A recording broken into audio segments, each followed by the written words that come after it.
pretty much had 7 pieces left to process, to work on, to stack, glue, do all that stuff.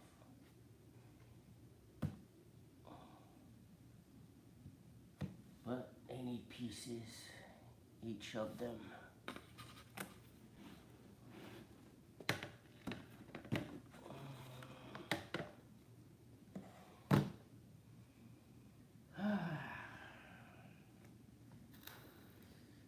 I think after this weekend, next week is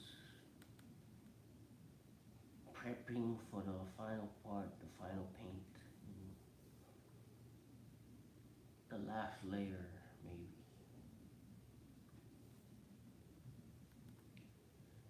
And the week after that is just finishing the painting, and the last week is protecting the painting. Blah, blah, blah, blah, blah, blah, blah.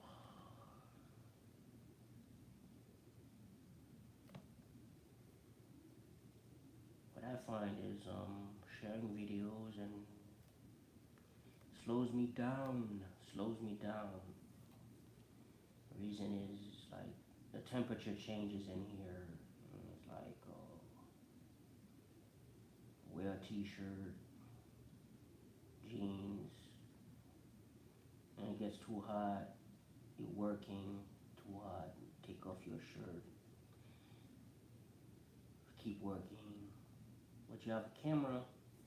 I really feel like taking off my shirt and blah blah blah blah blah and stuff like that. That's why I don't keep my camera and my stream on for like the 16 hours I work, because I'd rather be free and just concentrate on my work and not think about who's watching and all that bullshit. You know what I mean? If you decent or whatever, blah blah blah blah blah. Plus, I listen to stuff, science programs, documentaries, and all that kind of stuff while I'm working, and that's all copyrighted stuff that would mess with my YouTube channel or whatever. I'm still gonna listen to stuff. I'm just hoping they're not copyrighted, that's all. Mostly news channels and stuff like that.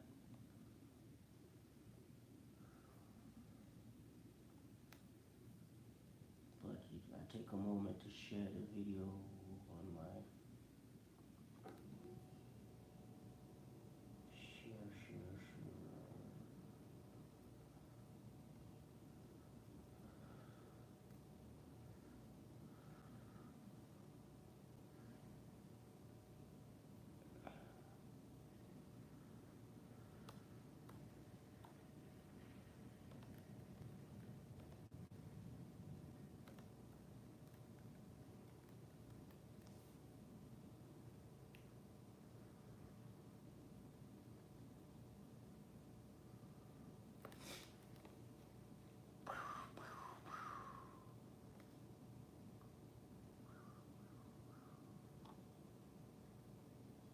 Well, at least I know that video sound works.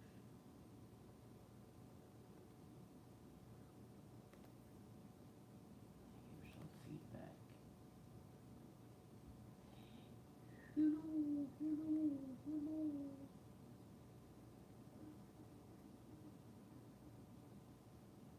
So now you do it.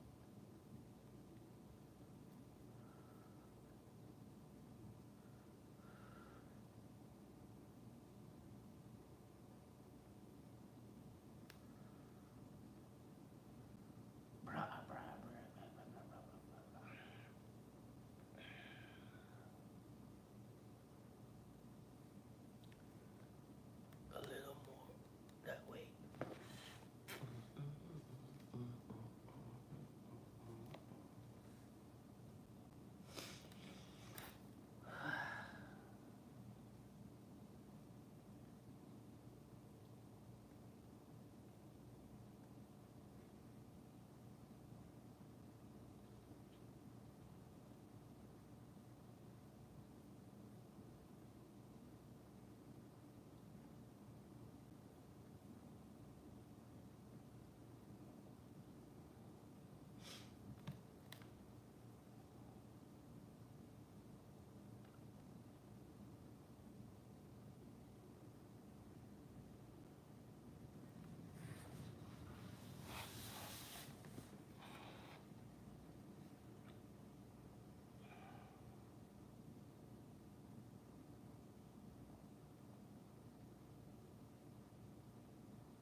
side think it would be?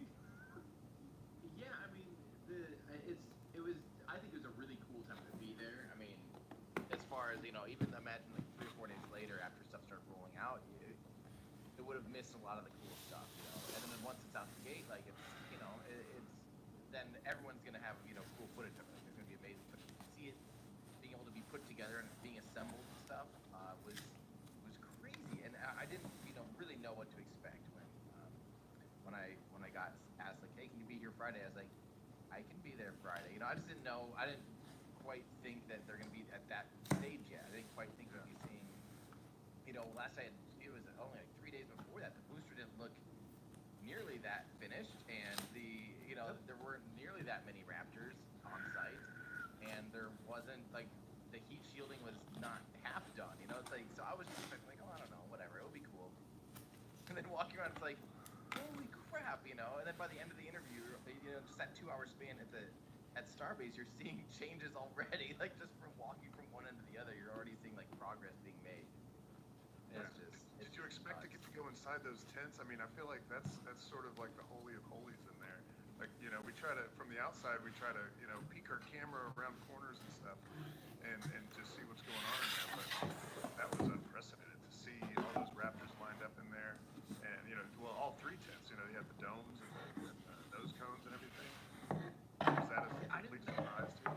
I didn't know what to expect, so I got I brought with me like my nicest camera. I brought with me a 12K Ursa, and I was really excited to like shoot with that. And then I have it on this big beefy tripod and everything, and then I just told, hey, are you able to spin it around? Like, I thought we were going to do like a compact, right? And like, I mean, probably not, but I brought this and pulled up like one of those little pocket Osmo pocket gimbals. And I'm like, but I have this, and they're like, oh yeah, just bring that. And so like luckily I did this thing because it was 2 hours of walking around the factory that there's no, if I was shoulder mounting or whatever, it would have been honestly a lot worse. And there's like no way, I would have been so focused on trying to use that camera as opposed to like engaging in conversation. And so having those stupid little Osmo cameras, beside it worked out pretty good. But I didn't know what to expect, and yeah, once they're like, yeah, no, you're gonna want to go mobile. Let's keep it nice and light. I was like, okay, sounds good. And then I was like, oh, okay. Yeah, I mean, a lot of times we get obsessed with having like the best possible camera for our sake, because we all want it to be as good as it possibly can be. But the best camera is the one that you have on you, and if you could run and gun better with that little deal. I mean, it looks great. It sounds good. It was great. There's a reason the guy that you see sometimes in the videos that has the big Johnson camera. Like you can see, he's got an easy rig. It's like a big coat hanger with the thing that comes over his head and like has a bungee cord type deal that straps to the camera and so it takes the weight off and he can do like cool moves and stuff. He has that because that lugging that thing around is really good. I think he made the right call there. Yeah, what we're looking at right here is super cool. Like, and Elon was even saying like, well, whatever you can see with the telephoto lens is, there was the concerns with ITAR and stuff. He's like, I mean, you can see it all from outside the gate, so really there's not a whole lot of concerns here. Yeah, that surprised me like crazy. Just because I thought like no matter what, I just assumed it's one thing if the public shares it, and it's another thing like if I'm walking around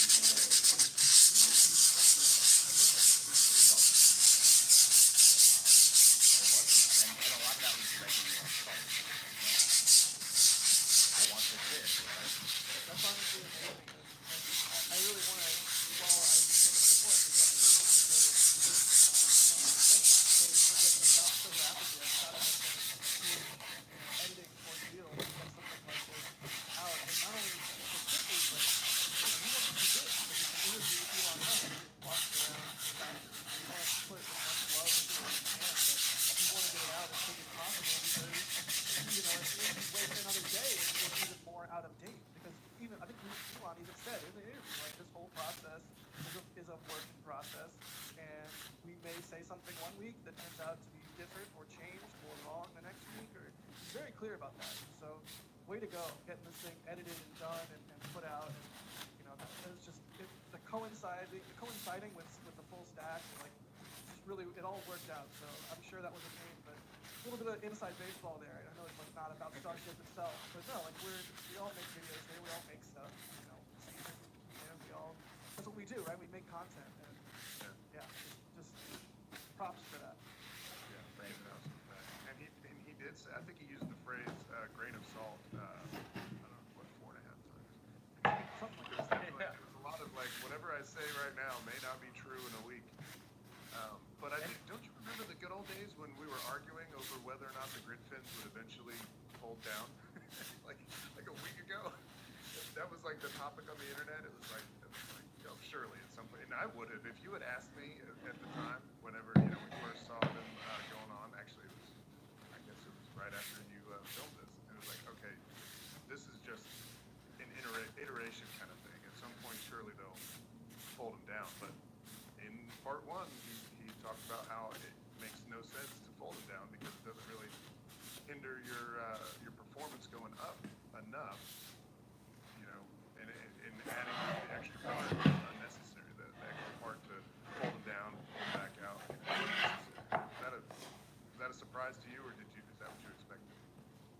Oh, I did not expect that at all. I think a lot of there's a lot of people that are asking about the drag of that. I think the drag is relatively minimal. The grid fins aren't. People sometimes misconceive that they're giant air brakes. They're really just a fin that's sliced up into a million pieces. But a lot of pieces and then just kind of glued together in a waffle maker. But it's not. My concern wouldn't have been the amount of drag that they had all deployed. That would have been like, oh, I'm sure it's minimal. My concern would have been like, again, I kind of mentioned it in the interview. It's like those of you that have played KSP, the whole space program, know like if you have your center of lift, or your aerodynamic features in front of your center of mass, you can have a really bad day because all of a sudden you get this, feedback loop where your angle of attack increases and starts putting more force on the grid fin, which then increases your angle of attack, which then gives it more, and next thing you know, you can be completely upside down. Like that was my concern with this thing, but then he mentioned like as long as they're within, a degree of minimal amount of angle of attack, especially in like the lower portions of atmosphere, it seems like it's apparently fine. Like, I guess we'll see. Like this is one of those things. Like I'm sure they have run the numbers and the simulations and everything is fine, but it just seems crazy. It seems like one of those like you're breaking a major rule there. But yeah. Was there any flying part, an airplane back? I know there's still the third part of the series of 3 videos to come out. Was there any part, I guess, of what we've seen so far, or I guess maybe the whole thing, that where you're in the edit and you're like, oh crud, like I wish I'd done this differently, or I wish at this moment I'd asked X, because every time I'm meeting someone new or whatever, or like having a really in-depth conversation with a friend, you walk away, and 5 minutes later you're like, oh, I should have said this. Like, why didn't I think of that then? Did you have any of those kind of moments during? Because I gotta imagine it's gotta be hard to keep things rolling and keep the conversation going. And that's really your job during this situation, right? Yeah, there's always gonna be there's a term for it, spirit of the stairway, which is like that sense of like when you leave a conversation, you're like walking down the stairs, like, oh, I should have said this,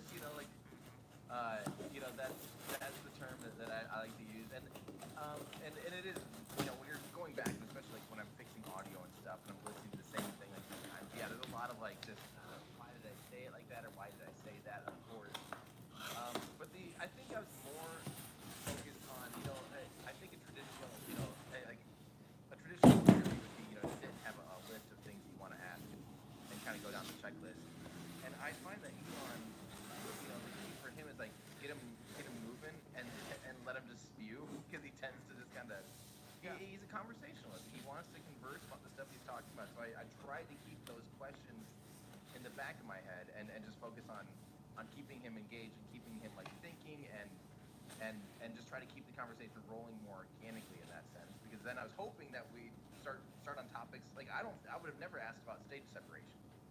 Yeah. But and that was a really interesting part of it. Yeah. I couldn't believe that, like that blew my mind that they're basically going to Starlink fling the upper stage off of it, Makes sense. Wow. I guess. Yeah, because the Starship is flush with the engine. So like my first thought was, like with Falcon 9, the second stage engine bell goes into the interstage. So if you were to do this rotation thing, what if the engine bell scrapes against the interstage on its way out? But that's not the case with Starship, right? Right. So that's what's going to be, yeah, I mean, that's going to be just crazy to see, and, looking at some of those photos that we had, just even of the stacking yesterday, now this is, I don't know, I don't see any, like, guide pins or anything. There's nothing. And It just looks like two flat surfaces, one on top of another. It's wild. I'm sure there's some kind of taper, like some kind of thing that it makes so the second stage stays on the interstage a little, precisely or something. But from what I can tell, it seems to be like you're going to have 1.5, at least 1.5 Gs squeezing those things together. I guess they're not really going to go anywhere. But I'm nervous about like things like shear loads and, wind shears and things like that. Like, yeah, that would be my first question there. Is like, what about wind shear? And then it's like, well, what about beefy Starship, Tim? What about that? It's so beefy, it doesn't care about you. It doesn't care. It just doesn't care. It must not. And that's the crazy thing is like this. So much of this stuff is a rethink on the traditional. It's the classic Elon. Like, why were we doing it this way? Like, just if the answer is well, that's what everyone's done. Then like, that's just a classic. Like, well then, let's rerun those numbers.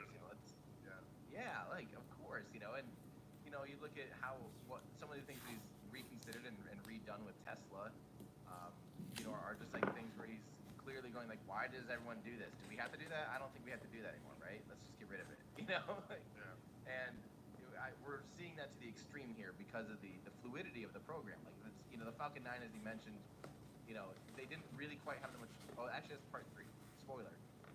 He kind of mentions that, they didn't really quite have that much freedom with Falcon 9, because it was already going to be kind of flying payloads and doing things. They had to kind of get it more right the first time. And of course, they iterated on it, but not nearly as aggressively as this. There's a lot of freedom for them with this to literally do whatever they want and try everything, and just take the wildest ideas and see what works and see what doesn't. It's just crazy.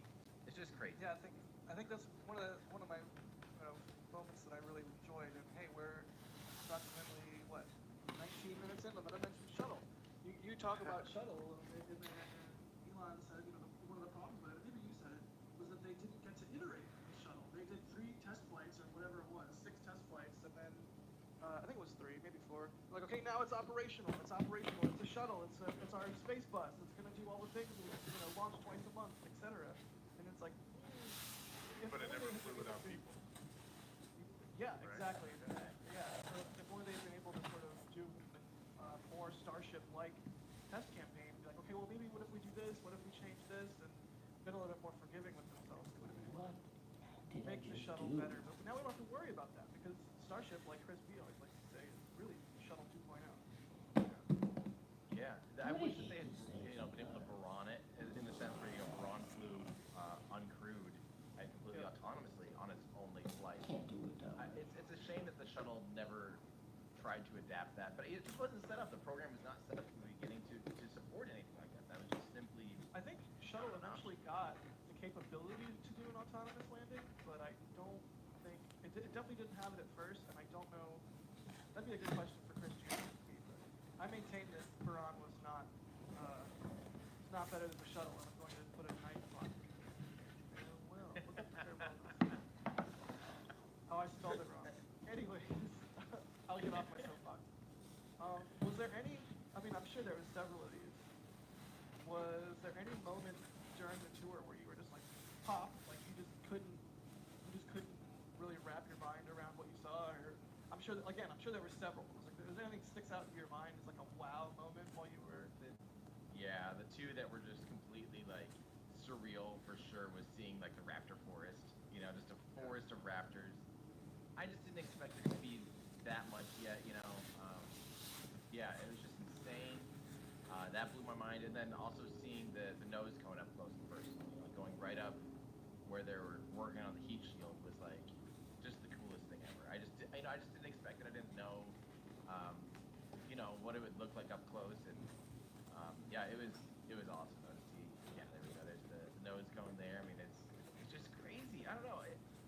my mind. Seeing it like that, you know, we've only seen previously with my own eyes. I'd only really seen a handful of small tiles. You know, on 15 was the most tiled one before this, and to see it at this stage, it just properly blew my mind. It made it really feel more like, wow, you guys you're working on it. Like this is a thing, you know. Oh yeah. Yeah, seeing the pattern of like the square tiles and the hexagonal tiles on the static arrow, and seeing more curved tiles on half the flap and stuff like that. It's like, okay, this just got really, really, really real. Because like you said, previously we've only seen, you know, maybe a couple hundred tiles max on just a flat barrel section, nothing. And then over the last 2 weeks or so, we started to see, you know, a curved tile pop up on this nose cone there, a curved tile pop up over here, on this flap, and then bingo. Now it's just like they flipped a switch all of a sudden. The surge is real. Yeah, it's like they figured something out, and now they've got it. Just power through.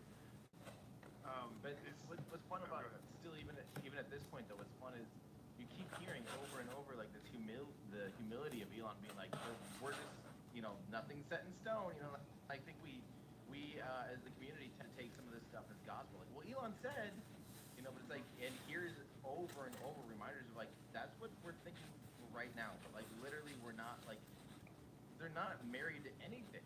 It's like it seems like everything is still on the table.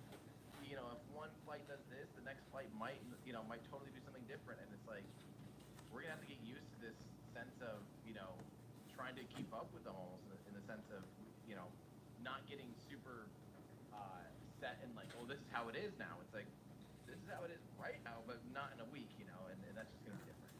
It seemed like, yeah, some of the questions and references to whatever that we thought they were doing, he'd kind of like sit back and be like, well, yeah, we may have said that at some point, but this is a completely different week now. You know, like that's changed. That's out. Yep. Yep. And that's one of those things like I want to remind people like that's also the reason why we can see crazy things happen too is because they're just like, well, let's just throw the whole stack up there today, you know, this week. Yeah. I think that was you know, the surge was literally like we just want to see it stacked. Period. Yeah. Whatever it takes. Let's just see it stacked. You know, that's kind of the sentiment we keep like getting. And you know, something like that when you look at, you know, like SLSs or a more traditional development, building the launch tower and or, you know, stacking a vehicle like that will take months and years, you know, and this took a week. You know, we saw pieces of the rocket not even assembled together and pieces of the launch pad, and then in a week it became one unified piece. And it's just I've never seen anything like this, you know. I think one of my favorite parts of the discussion, Chris Warner pointed it out in the chat. I'll throw his comment up there, but when they were y'all were talking about they're washing out their laundry in public, you know, and like you were asking like how different is this from traditional, and it's like it's very different because there's not been another rocket developed like this just out in the open, and you know you can see all their successes and failures so publicly, you know. And of course SpaceX is the kind of company that attracts people, so maybe, you know, maybe there are things like this going on at other launch provider, you know, development factories or whatever, but it's either too far away from public, you know, whatever, we don't know where it's happening or whatever. But yeah, it's like this is all out in the open, we can see everything, and I don't know, they don't seem to mind, you know, because, you know, we relish in their successes and their failures, you know, like it's like we're cheering them on. I kind of think when Elon said, you know, like go ahead if you want to copy this, go ahead. Like only a fool or something like if you have to be a fool to copy this. I think that's kind of the attitude that they're sprinting so fast. Even if you copy them step by step, you're going to be years behind still. Even if you literally like try to copy exactly what they're doing step by step, you're just going to be years. I think the company just really doesn't even care about the others right now because they're like, no, we're figuring this out in real time, and you might too. Good luck, you know. Yeah, we're doing our thing, and well, and that's one of the things I've always liked is that they do invite others to try to do the same thing. I mean, they don't want to be the only ones doing it. As it is right now, it seems like they are, but hopefully launch providers will step up. Maybe some brand new entrants into the market will come along and maybe make some aspect for Star Trek, because ever since the very first presentation at the astronautical Congress, down in Mexico City, and, you know, it's like, we don't want to build every aspect of like life support and habitats and everything, you know, there needs to be other people come along and help with those aspects, right? Yep, they just want to be the transport, you know, the way to get that stuff there affordably and realistically. Yeah. I mean, and Jack, we've seen the progress in just the last 2 years of what this place is transformed, you know? Yeah, I mean, it was less it's than, funny because there's a tower of welding robots behind Elon in a massive production tent, and less than 2 years ago it was like they were banging Starhopper together in basically in the middle of a field. It's crazy. Yeah. It's absolutely crazy the amount of progress that 2 years have brought. I mean, I probably say it a lot. I hope people that are watching our streams don't like, oh, there goes Jack about his 2 years. And, but no, it's really like 2 years ago, we were watching Starhopper, you know, like this, in front of like a minimal tank farm on Andy's roof with a flare stack and no walls, barely a fence that blew down every time they fired the engine. Still kind of does. It's just absolutely crazy how far we've come in 2 years. It feels almost like a decade worth of development, and it just makes me always wonder, what does the next 2 years have in store for us? Because it's going to be awesome. And I'm just so glad that Starhopper is still around, right, Tim? Like, I'm glad they didn't scrap it. Seeing Starhopper around the launch site, you too, Steve, you know, like seeing Starhopper around the launch site is really good context for the history of the program, and it's really cool. I cherish the memory that you and I were able to sort of watch that event together unfold in real time on top of Andy's roof. Yeah. I mean, did y'all meet down there at Starbase? I guess it wasn't called Starbase at the time. I think but is that where y'all met? we met the first time ever at a SpaceX event at the headquarters. I think it might have been the Dear Moon event, which is even cooler now that was it Commercial Crew or was it Dear Moon?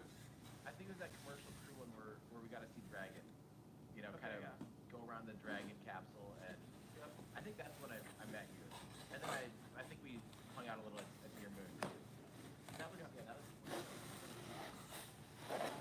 that was actually we really bonded on top of Andy's roof in the sweltering sun, getting carried away by mosquitoes day after day after day in the.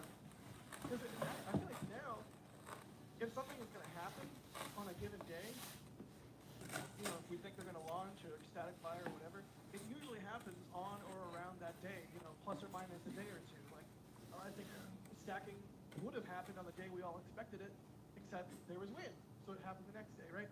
But back, I feel like it's changed a lot. The Starhopper days, it was like, it could go tomorrow, it could go next week, it could go next year. It was like Groundhog's Day. Every day you wake up, you're like, it's not going again?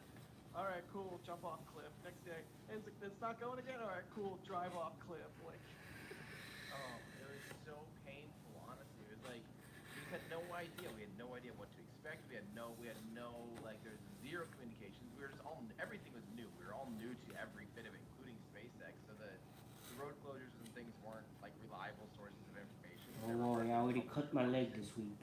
And it was just, you just didn't know. Look at the background there. I got bandages everywhere. The video in the background behind Starhopper, and you see Starbase. It's like, there's nothing.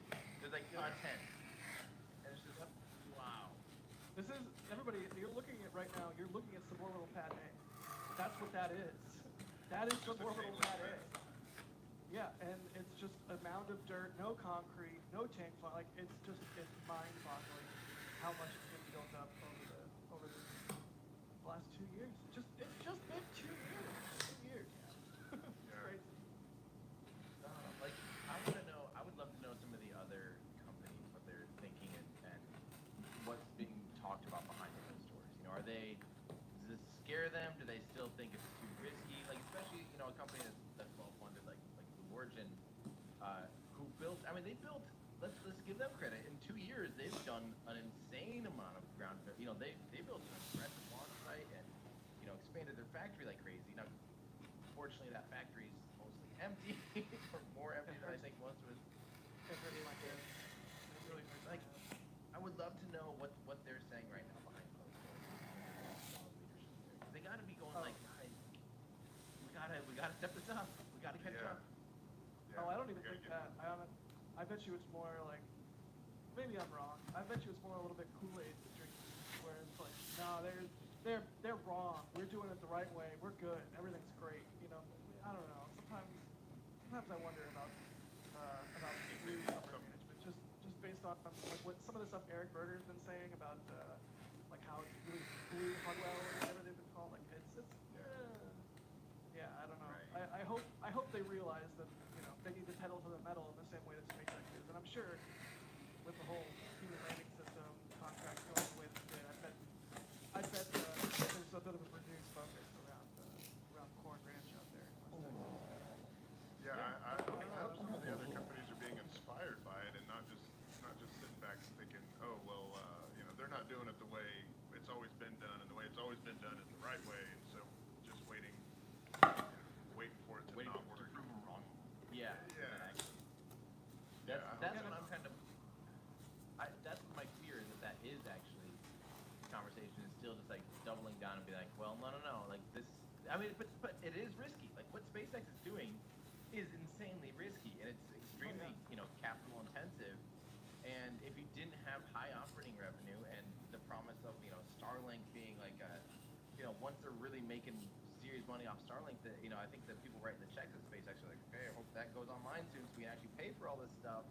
Oh, But yeah. I think they're they're pretty fortunate to be able to have that to lean back on and to be able to risk so much of it, as opposed to other companies are just trying to get their revenue stream going. And like Rocket Lab is really the only other one that I can even see operating remotely in this manner, because at least they're they're flying, they're launching, they have paid customers, and they're trying to step up their game and and do Neutron, and they're taking a big leap of faith, and it'll be really fun to see how they develop that. It will be rigid, like more traditional, or will they do kind of a little bit more riskier path with that? I don't, it'll be really fun to see. It'll be really fun to see, because I think they would be ones to follow more in these footsteps than anyone else.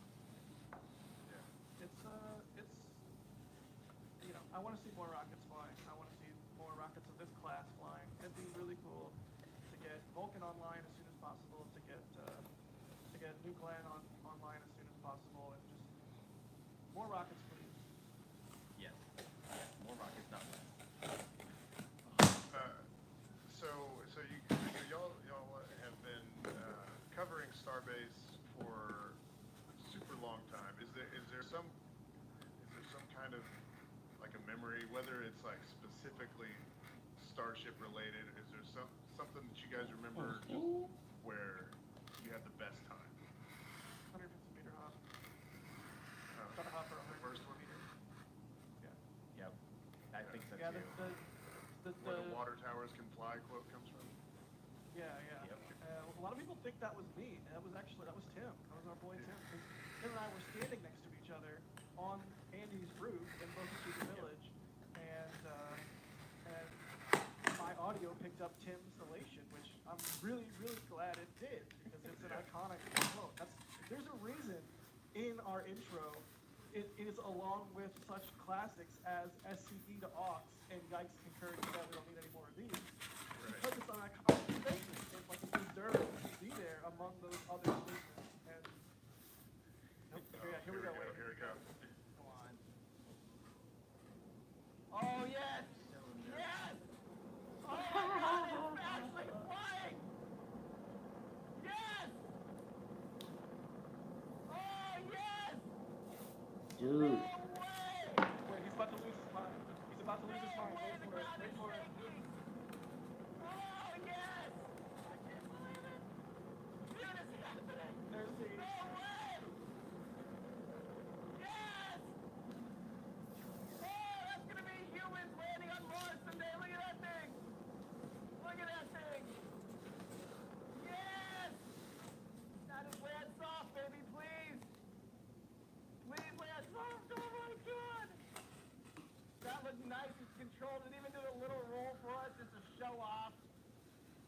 Just to show off. Now it's a something didn't fly off. You're like, shut up, Jack. It's fine. Everything's fine. Oh, baby! There we go. I did it! Yes! Yeah! Yes! There's Can we the get mark. back to the podcast, please? Listen to one big man. Wait! Oh, SpaceX, you did it! Elon Musk, you're nuts, and I love it. I'll find something else to watch. Oh, all that hard work, and then you Disturbing my freaking peace. look at that. I mean, I'm almost teary-eyed. Like, that was... I'm That glad was that a everybody little- could hear the full audio. Stupid.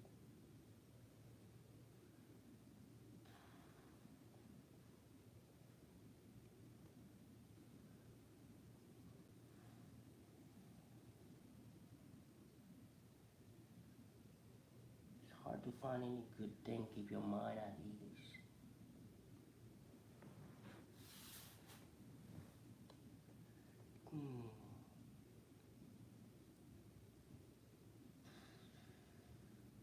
Did everybody in her life take a break today?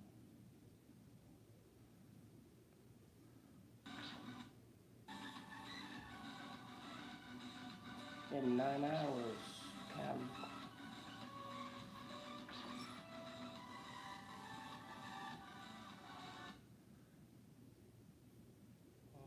She's not having a good time. Doesn't look like it. Chama is taking a risk. That's in 6 hours. God damn, there ain't nothing here.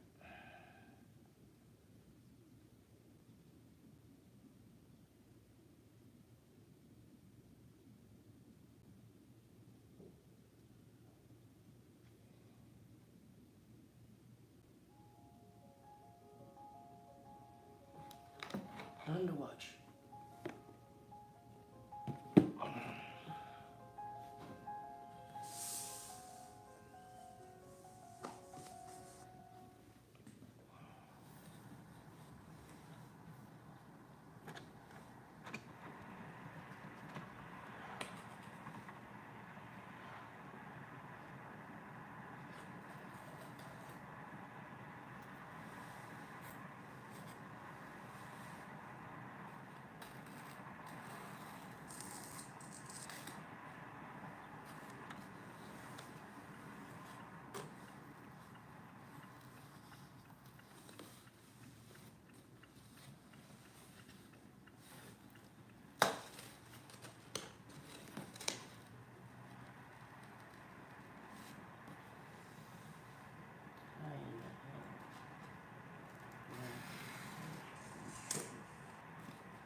That's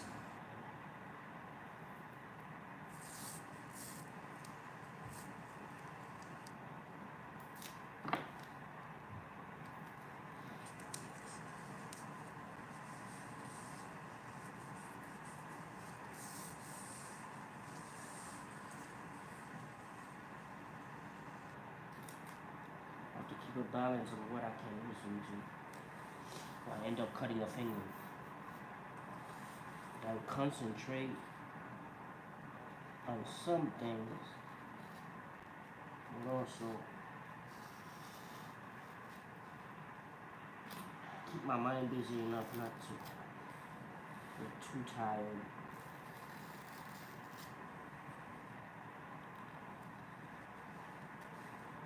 If I'm listening to stuff and anxiety reducing, it's not helping.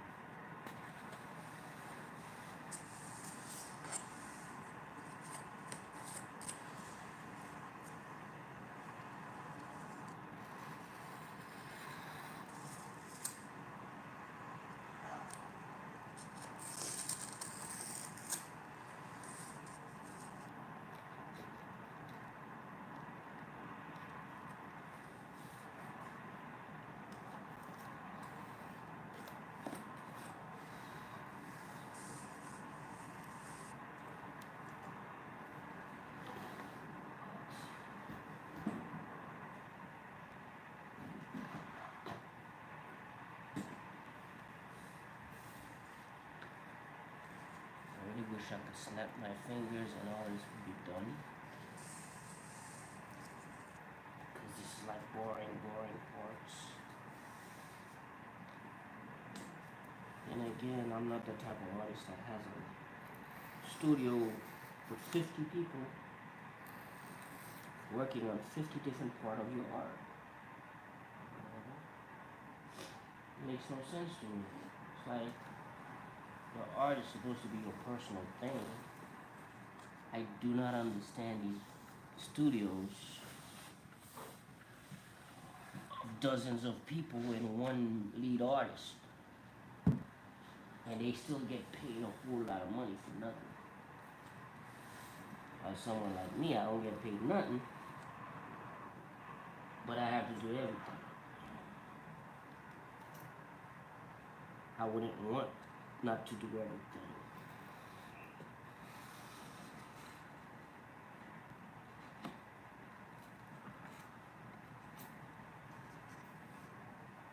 I really don't get that part of the art world, really. Nobody will know my name, but you have 50 people working on one painting. And there's one guy with this billboard name, brand name, taking all the credit,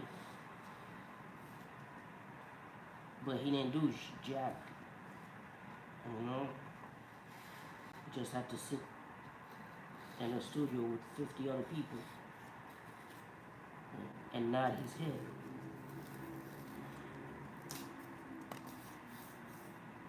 Oh yeah, this looks good. This is definitely what my mind was thinking. Yes.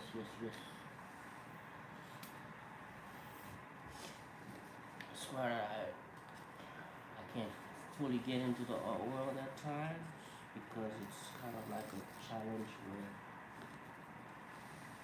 people speak at both corners of their mouths about things.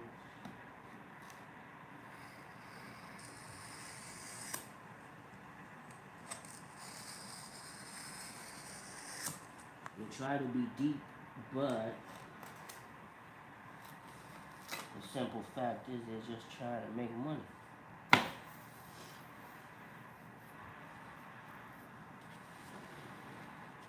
It's one of those stories, man. It's like the work, when you give 2 years of your life to one project, and it's a big one, it's important, what do you pay somebody for that? It would shock you if I told you that. What am I allowed to be paid because I have sickle cell and I can't get off disability?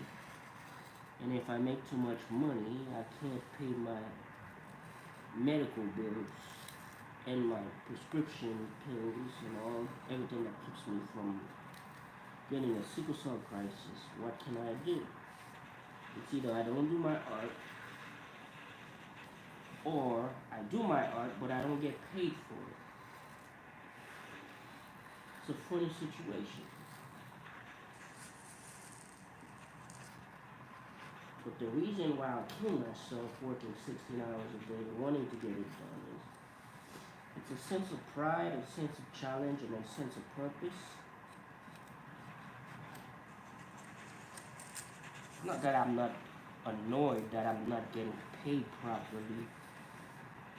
What an art like this, the amount of work you put in it, is worth. Sure, I would get, be happy to put $200,000 in the bank for that piece of artwork because that's how much money it would take to satisfy the effort. Or anything else is just bullshit. Because anything else is not really compensating the effort. It's not something I'm gonna talk about when I present the work or anything. It's just sickle cell awareness, knowing where people gas you up thinking that, hey, this guy is such a great artist, he must be blah blah blah. Not like I have a Lamborghini in the garage or something. It's just you wake up in the day and you try to find a purpose in your life. What the hell are you gonna do with your day? Because life already gave you a bad deck, bad cards, bad everything. And you try to make the best of it. So everything that you put your effort into needs to mean something, or at least makes a difference to someone. If you're doing something, it doesn't really. It's only for your ego and your pride, own personal pride, saying that I started this, I did this, this is my movement, this is my world, whatever. If it's only about you, then what the hell did you get up for? You could be dreaming about, you know, staying in bed dreaming about a harem of girls or something. I don't know. Whatever your kick is. Stay in bed and dream about all that bullshit, because if that's all your art is about, really not a point. There's no point to it.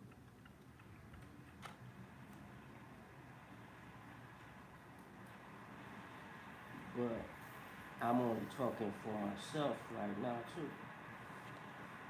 Because it is kind of silly for you to spend all your money creating something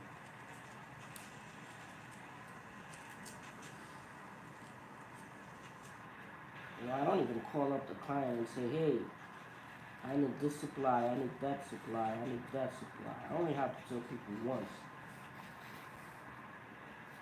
The rest of it has to be on me, whether I want to bother finishing it or something. Because I don't think clients get you. I got a call the other day asking me for, we would like to make prints. Give out to all our employees. And I'm thinking, yo, I'm already doing these people a favor. I'm not getting paid a whole lot of dough. And now they want to go create prints so they can make money off a piece that I not even finished. What the hell are they thinking? It is the kind of insult that they don't mean to insult you, they just don't understand the process. No artist get off bed saying, hey, I'm gonna make prints. Prints is bullshit. It's low brow. It insults your work. You put 2 years into something and you're gonna make prints. No, this is an original and it's supposed to be the only thing in existence that looks like it. You can take pictures of it and all. What the hell are you talking about prints? It's a 3D piece of work. So they have no understanding of what you're creating, but they want prints. It's nice when they think about all these things, but those thoughts are selfish. It's self-serving. They're thinking about their employees, what they can get out of your story, what they can get out of your art, but they ain't thinking about what this is worth, what your time is worth to you. So sometimes I feel like giving up on this piece because you put so much into it and it's like people don't even understand where you're coming from. Like, what? It's like, I don't like the world where I'm getting paid $200,000 for a piece of art, because that world would really, that's not a world I belong in. Not that I don't belong in it, it's just that I don't have the heart for it. because I'm not about making up stories and telling lies and bullshit and pretentious living, you know, believing in my own hype type of bullshit. Like the day that I start doing that, somebody needs to put a bullet in me because that's not who I am. So it's not that I mind people living that life. People have to live that life, man. If you ever been to Miami Beach, that's the life, you know. It's the glitz, the glamour, and all that bullshit. You know, if I won the lotto or I traded some stocks or something, and I had millions of dollars to waste on certain things, there's certain times I would live some part of those lives, but not when it comes to my art.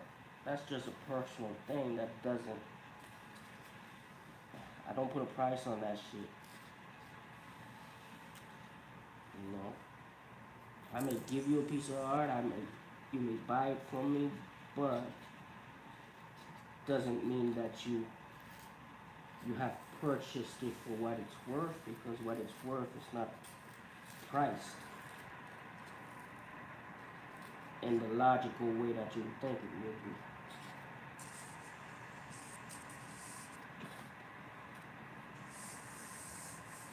So nobody takes the time to watch my videos and see how many hours I put into those things. And nobody here, you know, I expect 3 views or 5 views, but nobody knows how this was created, why it was created, you know, little secret things that's in it. But I ain't gonna tell nobody nothing.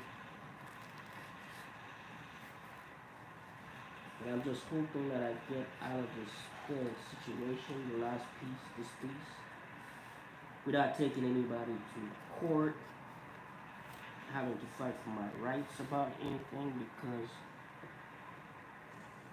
just because you commission a piece of work, that don't mean that you get to do freaking pranks and shit.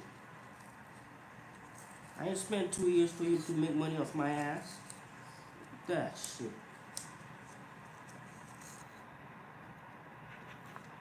Don't disrespect people like that. People need to understand that type of thing.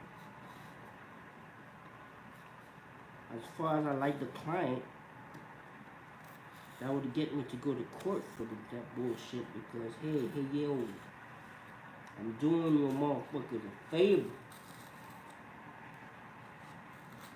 Because I think what you're doing is worth my time. Don't take advantage. It's either you pay me what I'm due, or don't, or you just take what I give you and don't be greedy. Freaking prince. I hate it when you tell people you're an artist and they only think about is prints, glisses, and all that bullshit. Ooh. That ain't art. That's furniture. That's for a couch, living room. That's what I spend my time for. Oh, I can't wait for this to finish. Can we get some prints? We are passed out for 4 days, sick while I'm doing this work for some damn prints. Why don't you just take a picture? Why did I have to spend my time for? If all you want is a photograph, you can't admire the freaking craftsmanship in my freaking time by going to the piece and looking at it. That's my rent for the day. You know, people don't freaking understand what it is like to want to be an artist, to want to live the life, but you can't because you're freaking sick all the time. So you do your best But people have the wrong freaking idea of what you want to accomplish with your work. So you sit on a table selling prints and you'd rather be doing something else. I got many Nintendo games I give up just to work on this piece. I'd be playing Nintendo games right now. I have to be doing any of this. Don't have to be doing sickle cell awareness 24/7.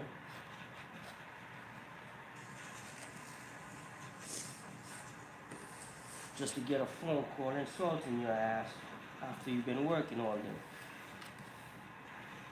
They don't mean nothing by it, but they're not thinking. They're not thinking nothing at all. They think it's an honor for them to make some prints of your work. Ain't no damn honor. You spitting on my freaking blood. You spitting on my time. You spitting on all the cuts I get on my fingers. Creating a piece that you don't want to take enough time just to look at. No, you want a photo of it hanging in your office. Lazy motherfuckers.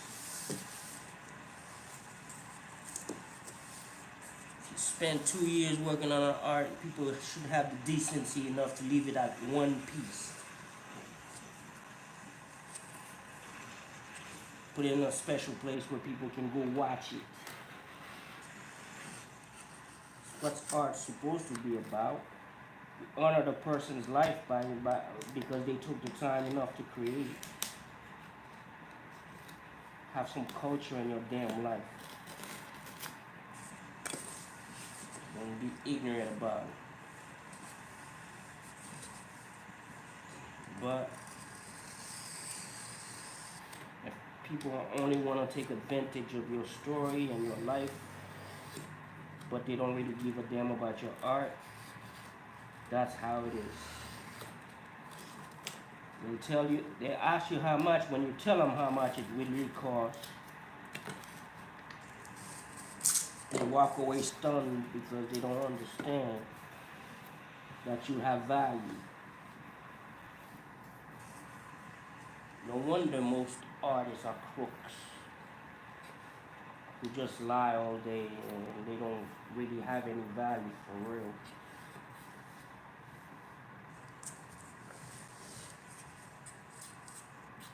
Because, if people are gonna be shady, might as well be shady too. Get yours while you can.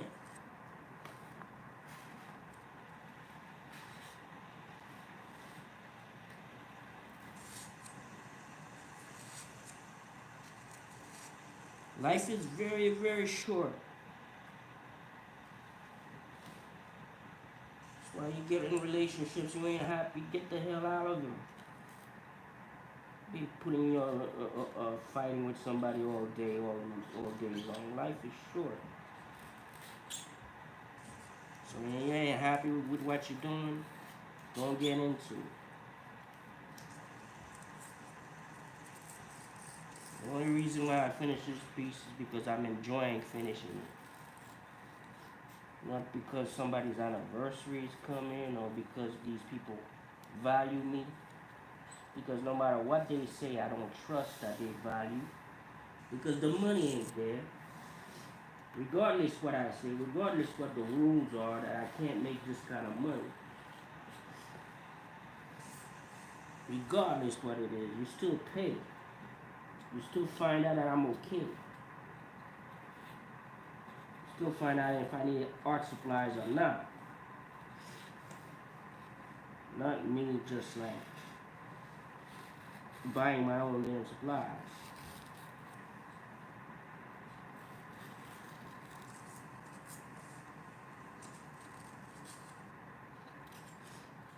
So y'all not like the worst artist to work with. I did not call me an artist at all. because I'm not the one to jump on through hoops. I will tell you off if you disrespect my shit, my time. We ain't gonna talk, we ain't gonna be friends if you can't understand what the fuck my art is about.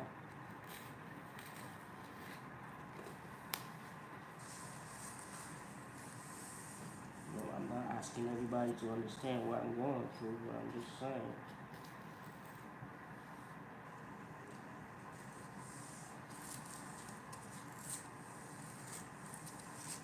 My videos are there for people to watch.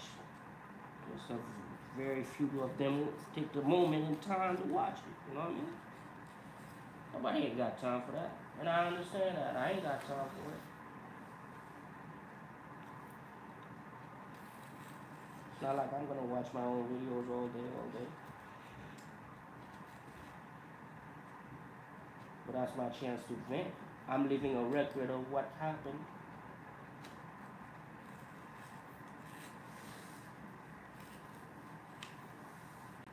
I'm gonna be able to sell somebody stories about how well I was treated or how much I'm valued, because the truth is, hey, if this dude can't pay his rent, then you ain't valued nothing.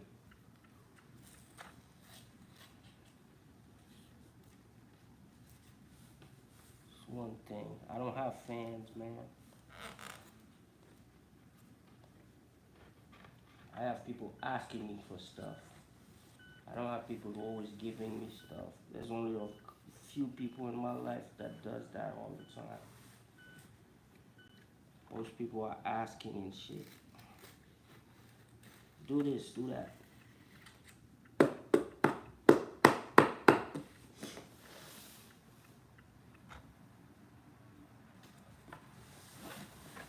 So I don't do none of this for the fame or the money. It's for what it can say, what it can inspire, or I don't get off my bed.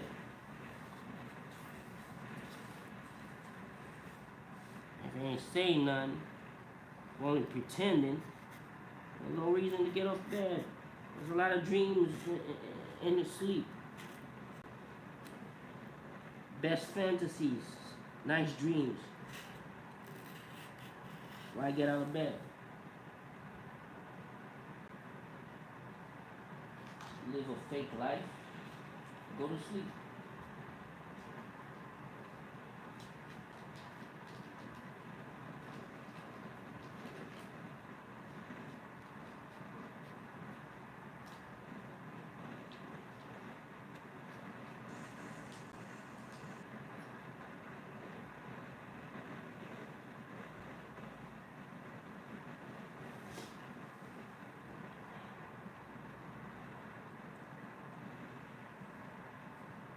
Been watching a lot of documentaries, news things.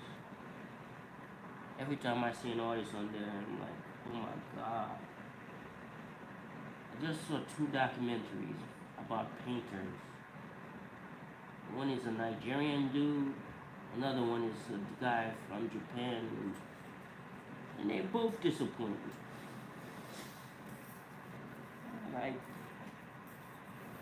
the Nigerian guy had the opportunity to go to Switzerland or someplace like that, or Sweden, or someplace to go to a fancy art school.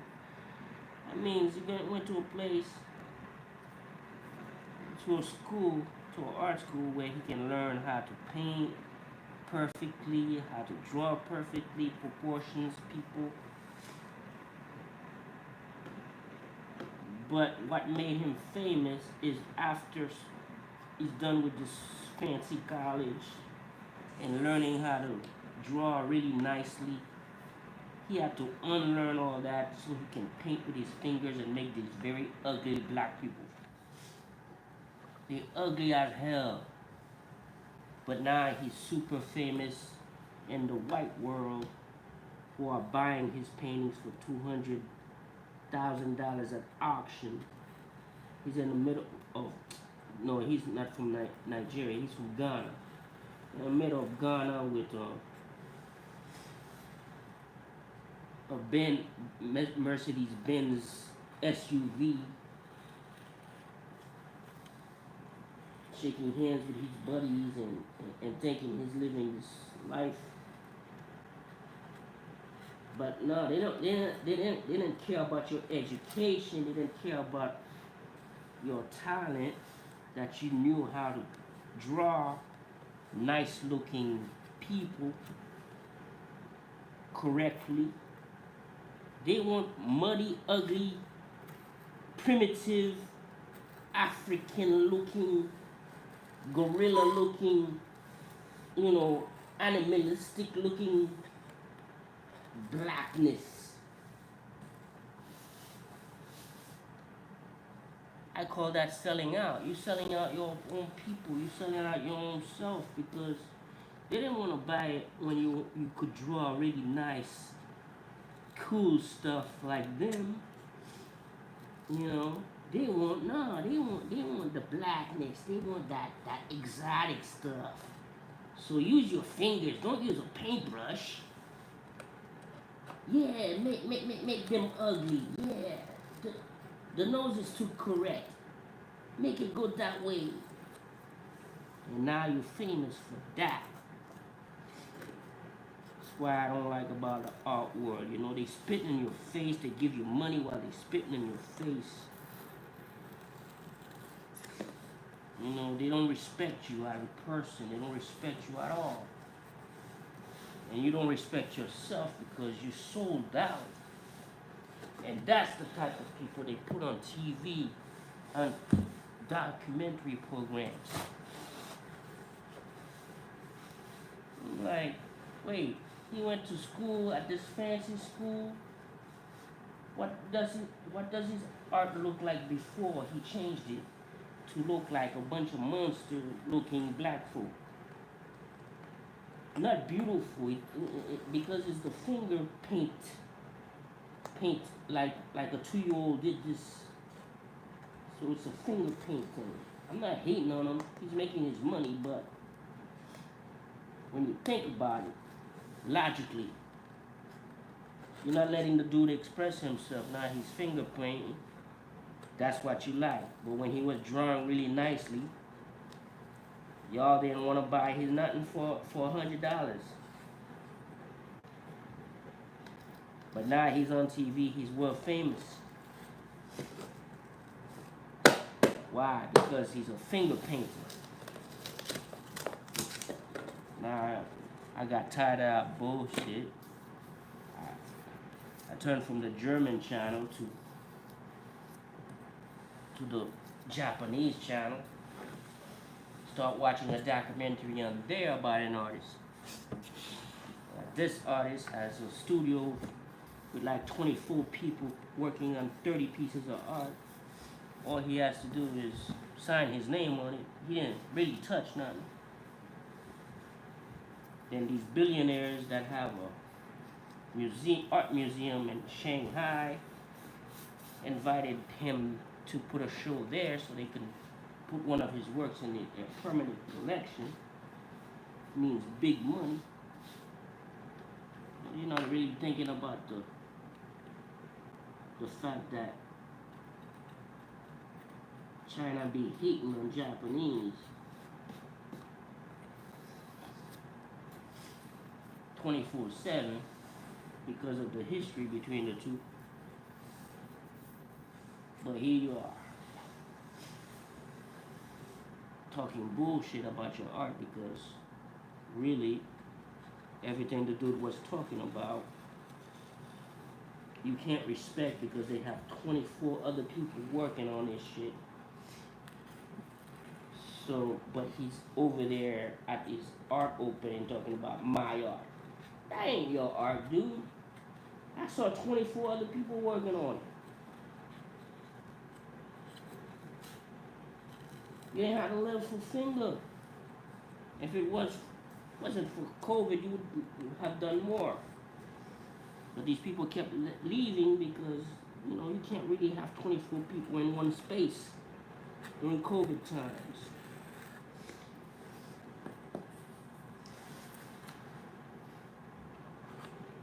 But yeah, another famous dude. Well, at least, the Chinese billionaires did add his art to their collection, so now his art can hang in Shanghai. No talk about history and how these people don't really like each other or anything. Just like money. That's just money.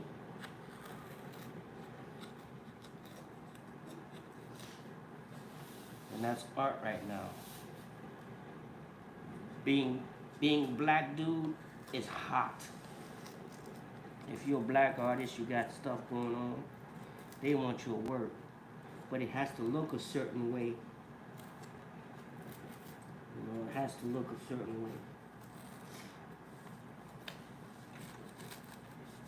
Unless you have the attitude that, you're the type of black man that ain't take no jive, that ain't take no jump. Somebody like me who's just like, I do what I wanna do, and you ain't like it, you don't have to have it. As people desperate enough, they still want something from you. Then they deal with you. You don't have to be easy to deal with. But yeah, that's my inspirations these days. Looking at people that disappoint the hell out of me.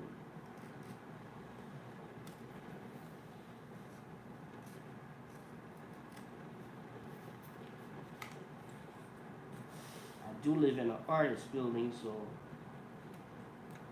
I see plenty of painters here.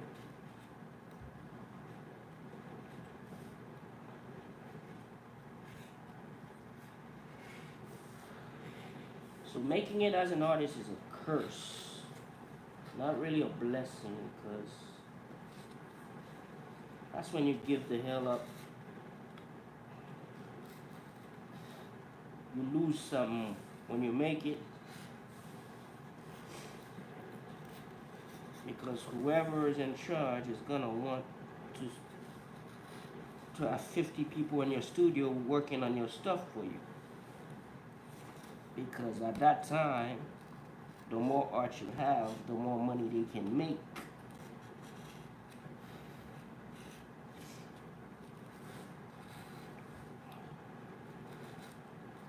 I used to finger paint. Well, not finger paint, but use my fingers for oil pastels and stuff like that. I still use my fingers for certain things. But god damn, to go to a renowned school, then go back home to Ghana, have your studio, and you finger painting some ugly paintings of black folks, when they could have been beautiful, colorful expressions of blackness. But nah. Finger paint. And my fingers all over this mess. Looks like chocolate pudding, or worse.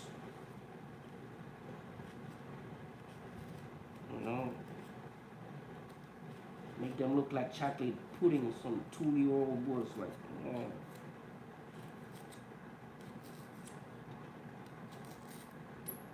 And those are the people that have the nice fancy openings and go to those fancy places and living that life, yo. It's not a life that you wouldn't want to have. But when you have some self-respect, you ain't got no life. Nobody with self-respect have any of those lives. Because it just wouldn't be me finger painting. I think a version of me would probably say, yo, it probably wouldn't be me over here doing some jigsaw puzzles. So who knows?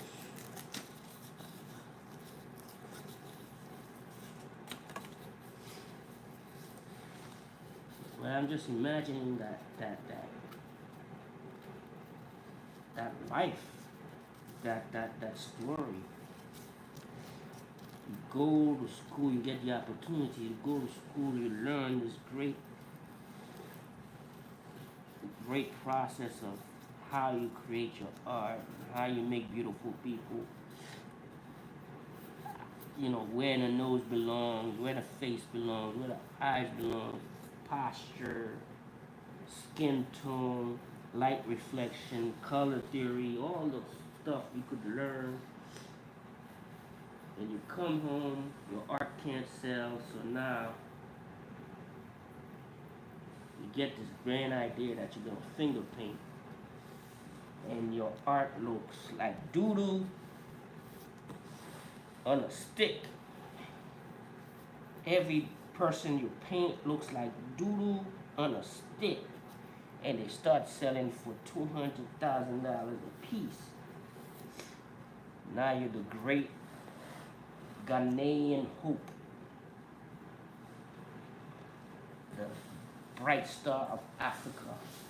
We put you on TV, and you have the audacity to smile and be proud of the doodle art that you create.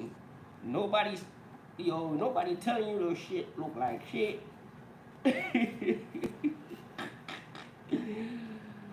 I guess I'm kind of biased because I don't really paint people for people. When I paint, I paint and I like a Greek goddess, like a goddess representation of the person, like an idealized version of that person. I don't not like bleach their skin or that kind of mess, Keep it natural, but make them look beautiful. Make their soul shine through, because you're proud that this person exists. Then you got an artist drawing you like Dookie, and that's the rage of the art world right now. He's copying straight from the art of other artists, black artists I've seen, but at least those artists at least go for a realistic look. And the black people that they paint them with some kind of proudness. Like when you look at these people, like Kehinde, Kehinde Wiley, who painted Obama. Paint these people with a stature. Like these people are proud people, not some dookie stain. And he doesn't even look at it. He doesn't even see it. I'm like, what the hell?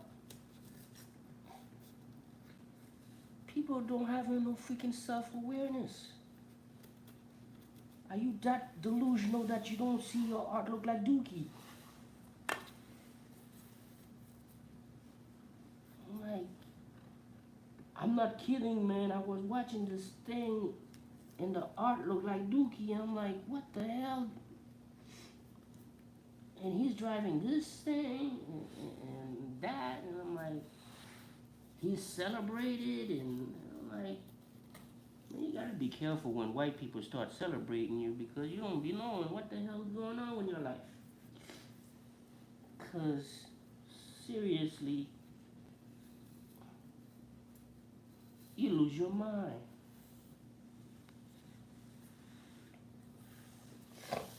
I would love to have a conversation with that young brother, man. Like, how can you not see what you're drawing looks like Dookie?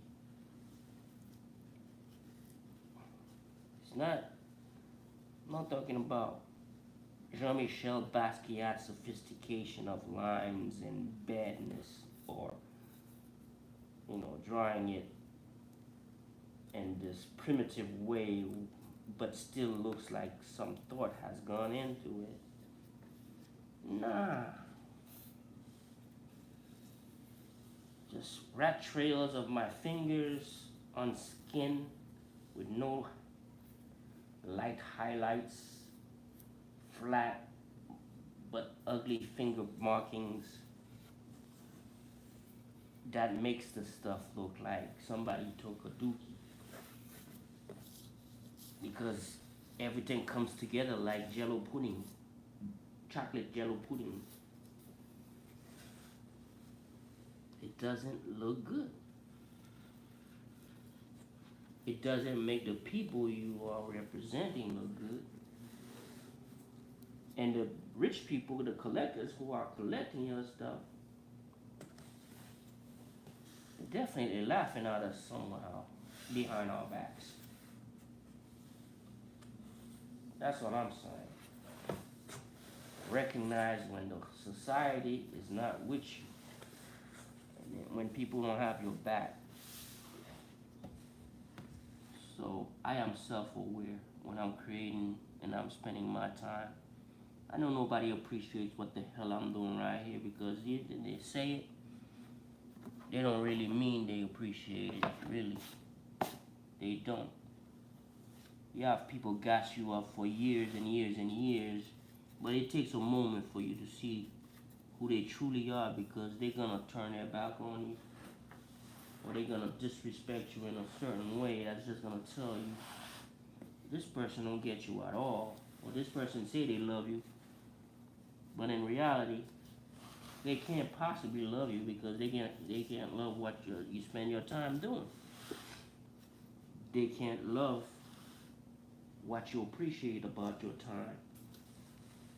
They think you can sell out easily just to get to where you want to be. You're gonna sell out. You're gonna bend your back in a way that it shouldn't, or you would never have done it.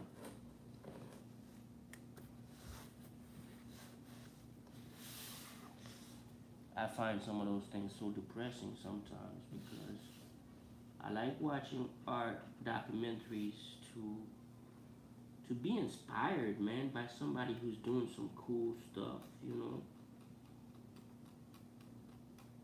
Even if sometimes you see they celebrating an artist just because he's gay, just because he's from this clique or that clique, and you kind of understand, man, they don't really care about his talent or whatever, and you kind of see that, but you still can admire that art because that person is keeping themselves real, you know.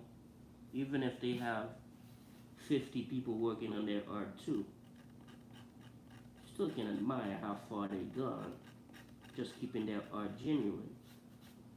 But when you see somebody change their art in some way to try to make a movement out of it, try to make a big splash, it's that kind of depressing.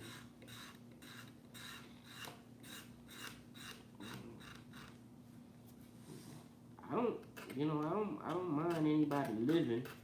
I don't mind anybody living though.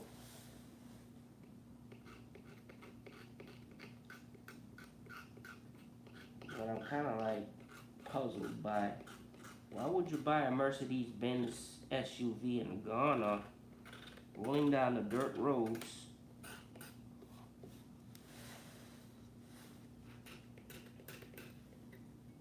gonna start a school for children? Yeah, that's nice. But none of this stuff matches, you know? It's good PR to start a school for children. People always do that shit. They always get involved with children when they want some nice PR. That's why I don't really try to. I avoid that stuff. People try to get me into that stuff. I avoid that stuff. You know, don't use kids to try to get me to do things, because that's always smelling fishy to me.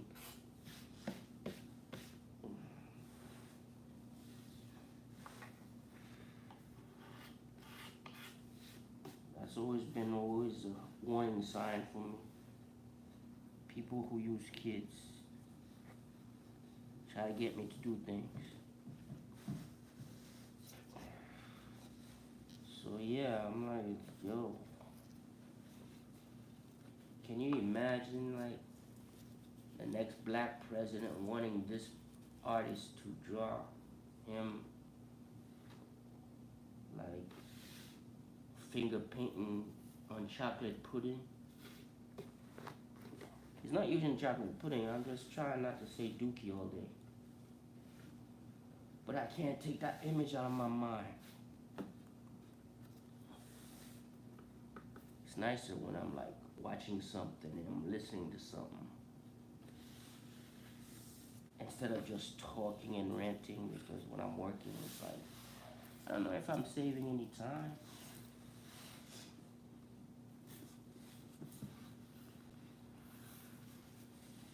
I don't know if I'm saving any time. But that's my disappointment as an artist, really. I don't blame brothers and sisters, African diaspora. When you black, it's hard enough. So if you're an artist, you make it, and you beat the system, good on you. I ain't gonna hate, man. Make your money. But it's still kind of embarrassing when you put that shit on TV and you see it. And it's like, man.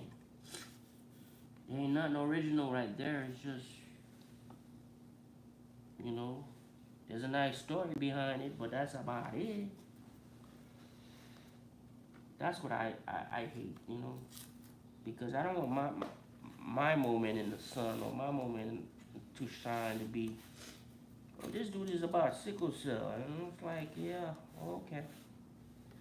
Everything I do is about sickle cell. So I'm like, yeah, I got on TV for sickle cell, this thing. Yeah.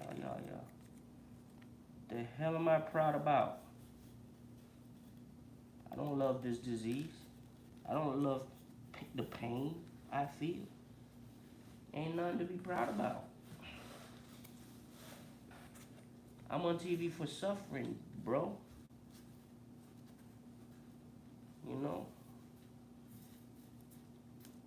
Don't get it twisted. You have to have some self-awareness. I got this commission not because I'm a great artist, not because these people cared that I was gonna do a puzzle. They didn't even know it was gonna be a puzzle. They didn't even know about, well, they knew that's what I said I was gonna do. They agreed to it, but I have sickle cell and that's all that matters. I have sickle cell and I take their pill, that's all that matters. You know what I mean?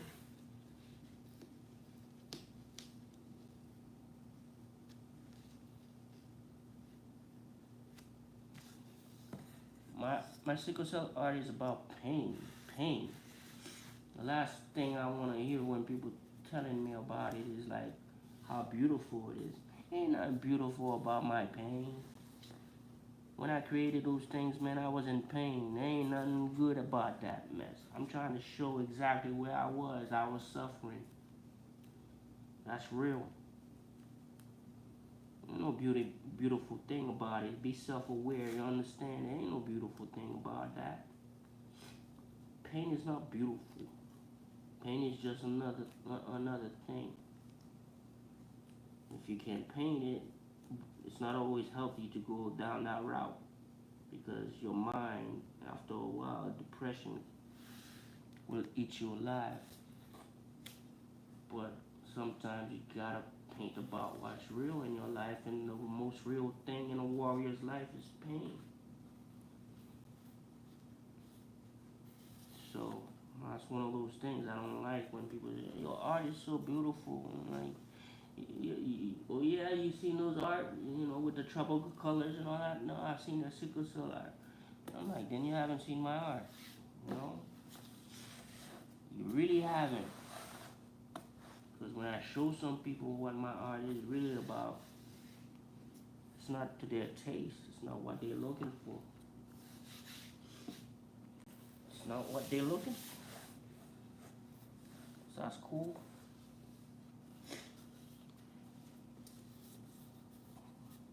So many years ago, I started messing with jigsaw puzzles to try and figure out things. The way I'm renting right now, the way I talk, the way I'm thinking, that's how my mind works. Puzzles, questions, enigmas.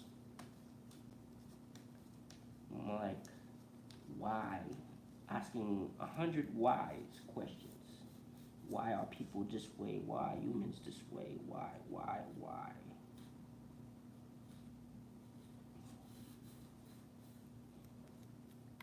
It's not like I'm gonna get a jigsaw puzzle tattoo or anything, or I don't want people to go get that type of thing out of my art. It's just while I'm putting this together,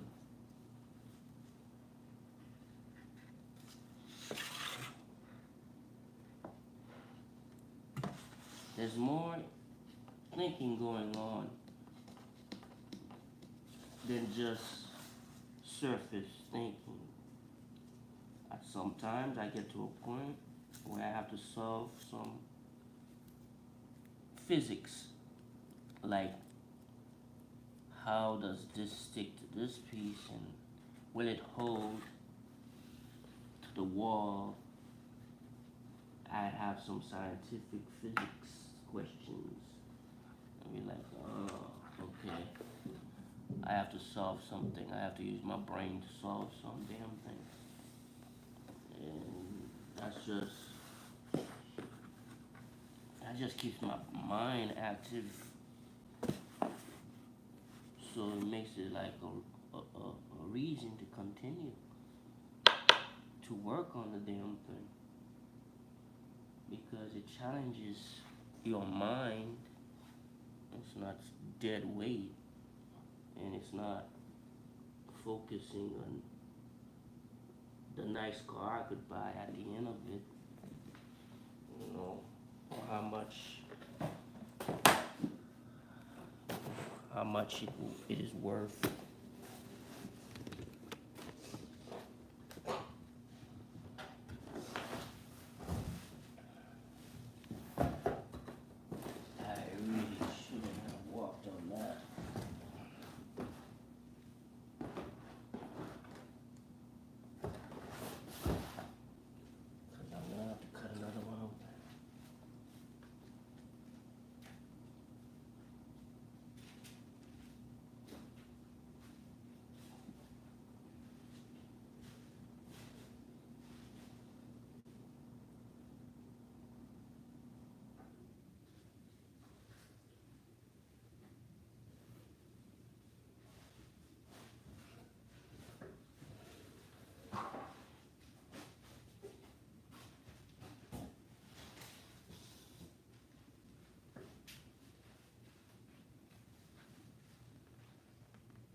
art supplies are expensive, and I just stepped on that thing right there.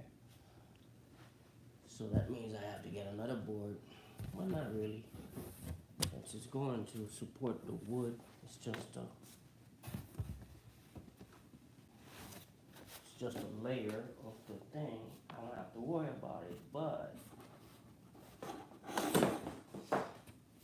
I try to avoid using things that have holes in it already or damaged. So I just opened this package and it has like, I saw a big hole on it. It was punctured by something, and it still sent. It's been hundreds of dollars on a box of just this paper. So a box has 10, and 2 of them are damaged because it was punctured. So yeah, that's how it goes.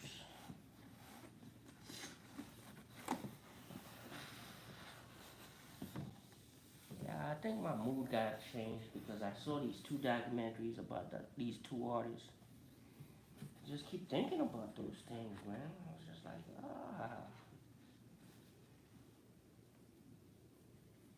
I like seeing positivity, and there wasn't no positivity on that mess because it's like, the Japanese one was kind of corny because he talked a good talk, but he's just a young man who don't know shit because he sold to China.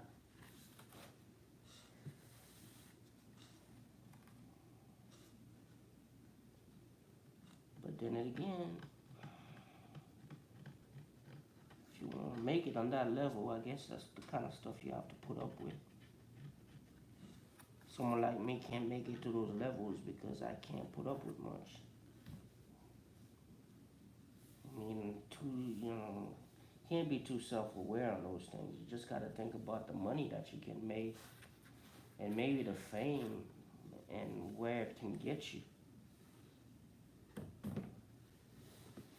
But if you don't care about the money, then being self-aware is never gonna get you to those places because you can't put up with too much crap.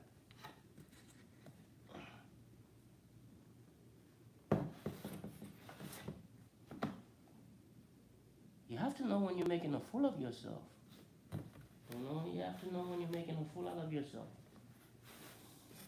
Or ridiculing your own people, your own community. You have to know what kind of damage you're putting out. How you watering down the hard work of other people that came before you. Or becoming a guru, thinking you're the leader of a movement like Trump or something, or you're the next Messiah or something because people are gassing you up. You gotta think about those things.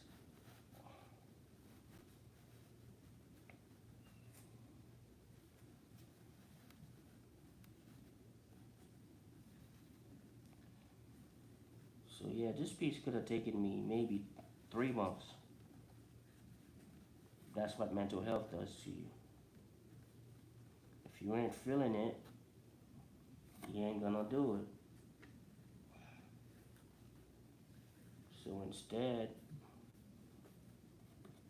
I took the long way, a 2.5 year journey or whatever, how long it took. Once you get there, you get there. You're self-aware about how the journey got there, Maybe you could have got it done in 3 months, maybe. I wouldn't say that because I worked last month on this and I'm working this month on that and 16-hour days on it, grinding on that. Not healthy, not the healthiest thing you can do. Not healthy at all. You know, I might not make it to the end of August. I might not make it. You know, I might, end up sick because I'm pushing too hard.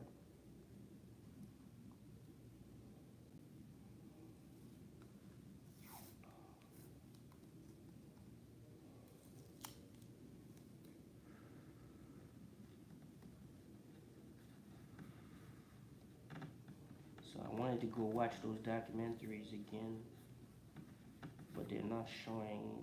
They were showing live on. One was DW, one of my favorite channels. It's in English, but it's based in Germany, and they stream on YouTube. The other one is NHK World, which is in English, and they stream on NHK's website. But they had a lot of subtitles for the Japanese speaking artists, and the Chinese folks. I mean, it would be an honor to be part of a collection of two billionaires who made big and they love art. But that's about it. It's like, I think billionaires, when you get to that B word, millionaire is not that impressive anymore for people to say. Well, when you got billions of dollars and you have having your own art museum and art collection is not that hard. So, in a way, it's an honor to hang at a art museum and all that kind of stuff. But you gotta think about that. You have to think where the art stuff come from. When you think about New York, you think about the Rockefellers, you think about all these other people, everybody who has tons of money to put aside. And what they do this stuff for is prestige, to be able to brag and say, I worked on such project and such project, social project, cultural project.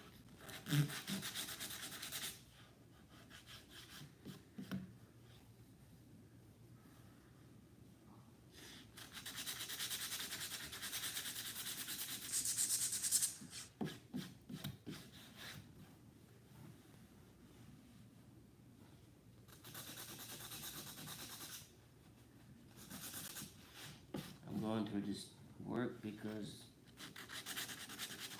I plan to finalize it, but as I touch it, I don't want any lumps. I want this thing to have surface that is flat as possible.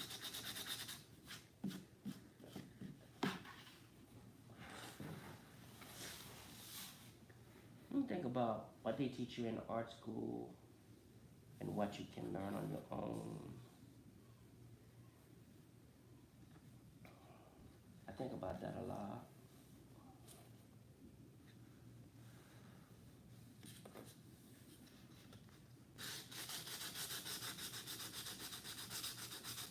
I think it would be good for me to have more knowledge on what they teach you in art school. I do have some of it, maybe 2 years worth.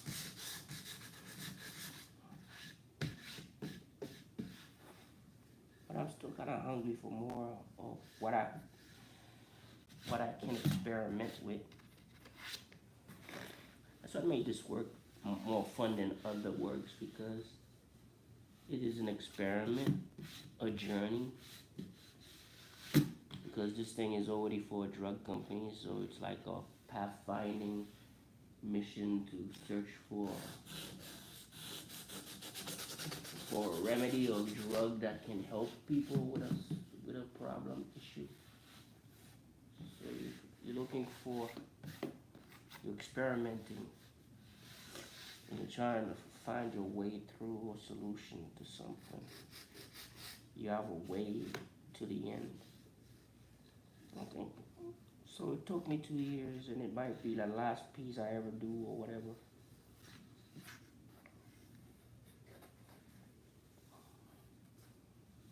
But at the end of the day, it's not how much I got paid for it. It's what did I learn?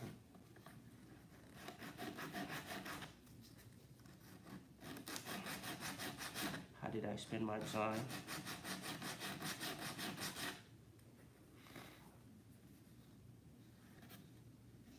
Those type of things.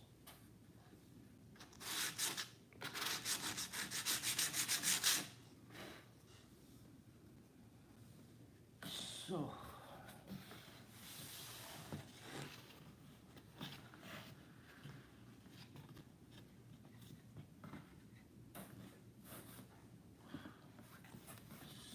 these are the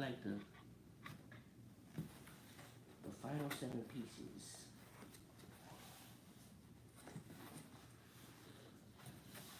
Keep moving them around, cutting.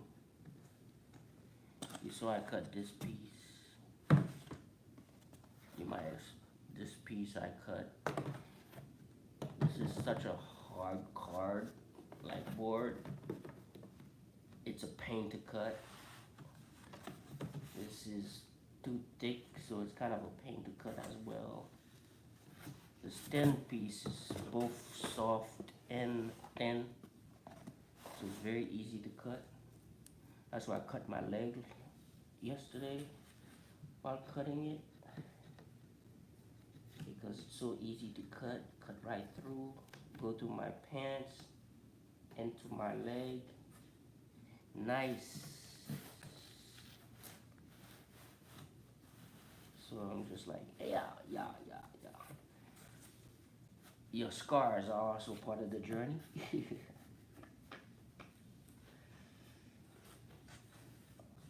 We won't be doing that too much in the future. So don't get me wrong, I don't hate the art world.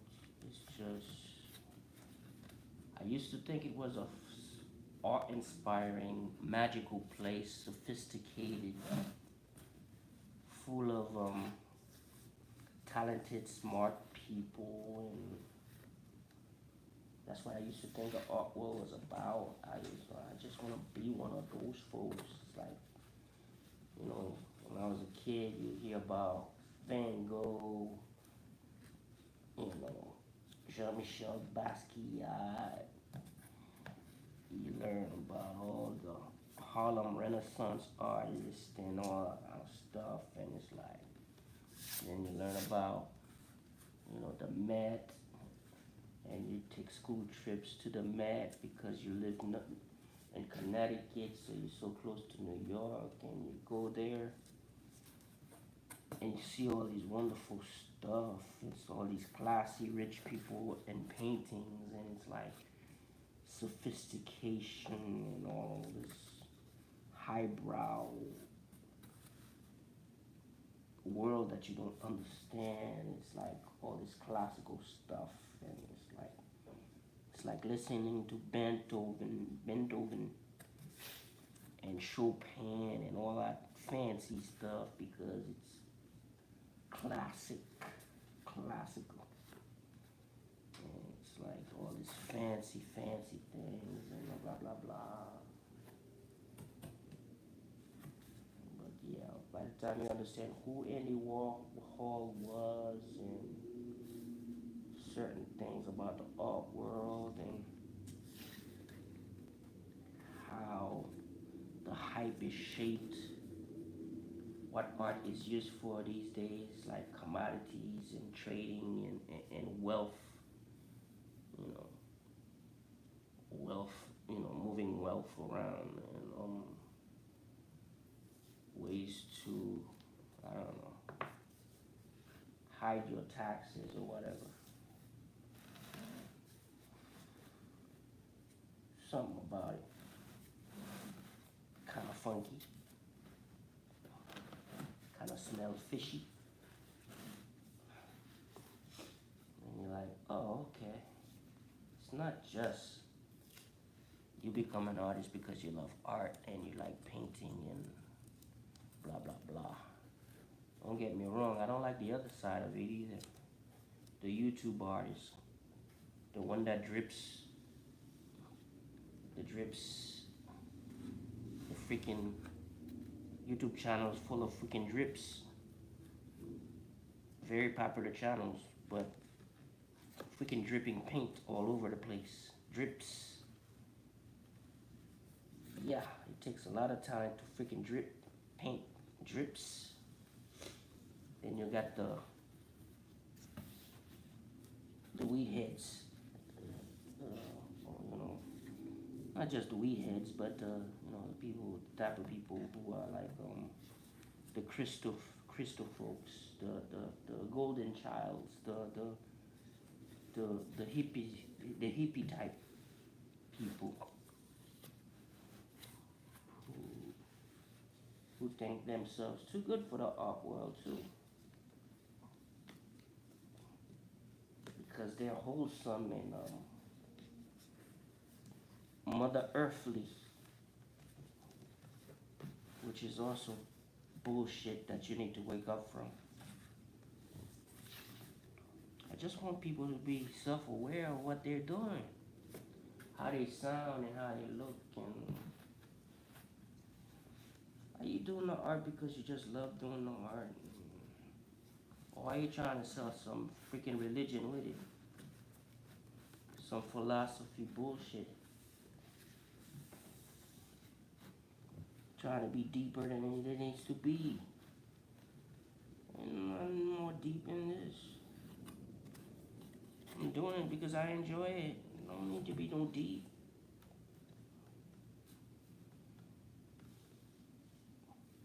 Sometimes I'm saying something deep, but I ain't gonna tell you what it is. And what's the point of telling somebody that you said something deep? That's just being bigoted, big head, and like you some smart ass, you know. Nah, I want to say something, but doesn't need to be yelled out too loudly. It's like a little secret puzzle. Only for those who are interested, they find it. If you dig deep enough, you'll find it. You'll find what I'm saying. You'll understand it for yourself. I don't have to tell you.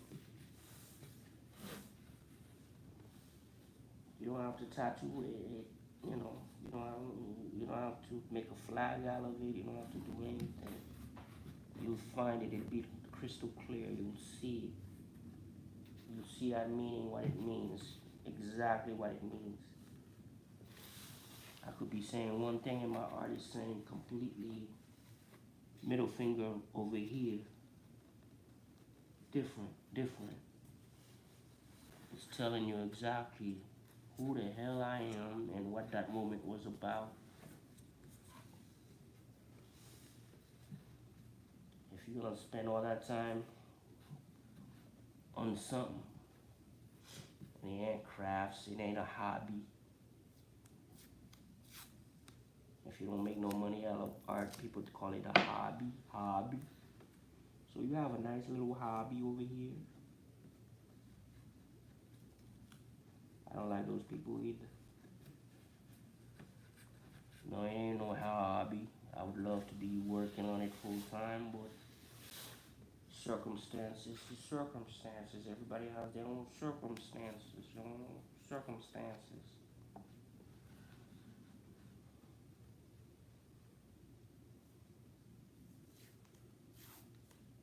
So yeah, I want to follow this artist that I just saw on that thing. I can't stop thinking about it. Maybe my eyes are wrong and I just saw the artwork badly. I wish I had photos of them. These dookie Africans that the art world is now putting for auction at Christie's and places like that. When your art hit auctions.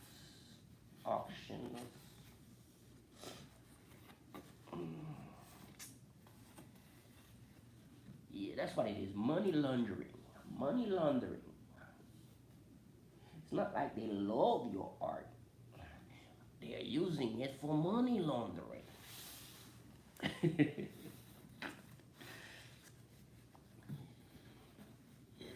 That's that next level stuff they ain't gonna tell you about. It's money laundering. That's that next level. That's where they live. That's why your art looks like Doogie, but it's going for $200,000. Money laundering. Scamtastic. Yeah, I'm never gonna make it in that world. They're just gonna listen to what I just said right here, play it back, and like, oh.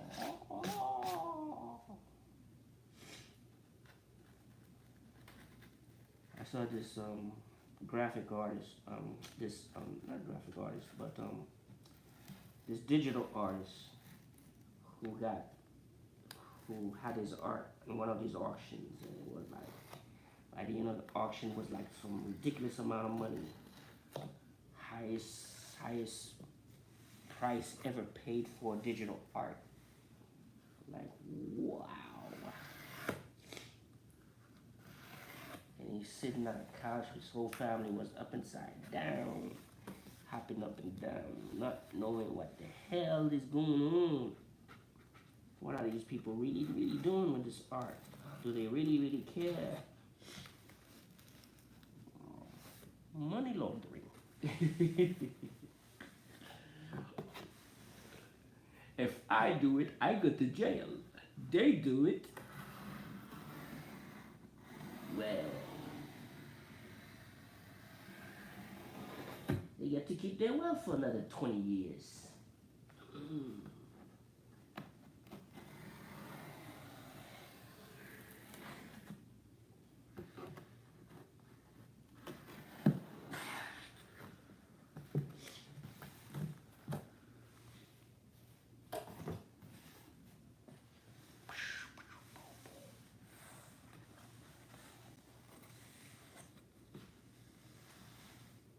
Saying it'll be bad one day when I start having art collectors coming out knocking on my door and be like, look, oops.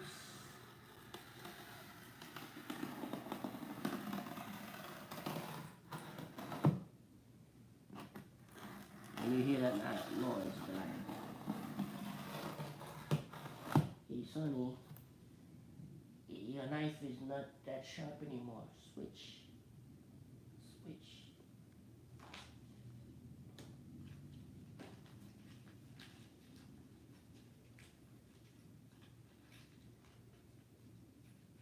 You don't have to listen to me blab about stuff. Oh, I never really did update about the Holman Prize stuff that's on my channel. Well, I didn't get to the finals. I didn't get chosen. And that's that, really. They say I'm the type of person that they want to apply, and I could apply again next year.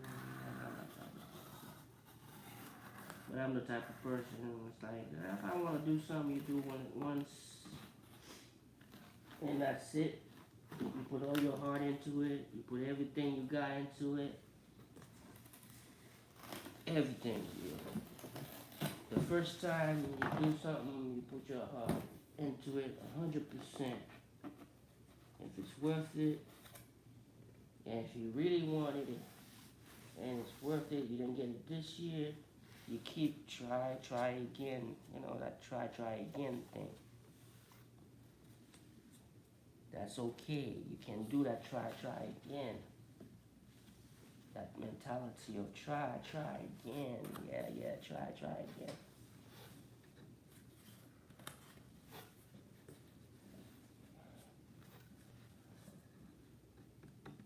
So I didn't get the Holman Prize, and they said, hey, you can try again next year. I'm like, yeah. The way that was gonna work was that they were gonna give me money for me to overwork myself for over a year. 'Cause I was gonna push hard for that thing. But yeah, you make a commitment. You're gonna push hard. This is how I work. I'm gonna commit to this. I'm gonna push hard. But if you say, hey, you're not, yeah, that project is not worthy to win this year. You can submit it again next year. You might squeeze through next year. I might not have the same freaking ambition next year or the same energy, you know? I believe there's a moment. I live my life in moments. You know what I mean? Life is precious. Time is precious. Every little moment that you use, that's a moment. You missed an opportunity, that's sickle cell, that's the way it works, you know. You gotta start over, don't give up, do something. Have a purpose. So that didn't work out. Doesn't mean I'm gonna come back next year and say, hey guys, will you give me a chance this time? No, dog, that's not how it works, homie. Really not how it works.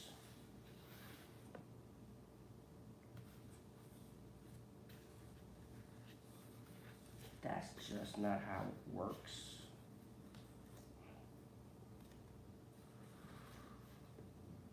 Well, you give me a chance this time, ain't the shit. It's not how you live the life. Somehow I got mixed up. So I didn't get the home and prize, so not really. Maybe I didn't get it because my project was focused on sickle cell way too much. Not enough on my blindness. But sickle cell is not getting as much attention as I needed to. So that makes it kind of important for me.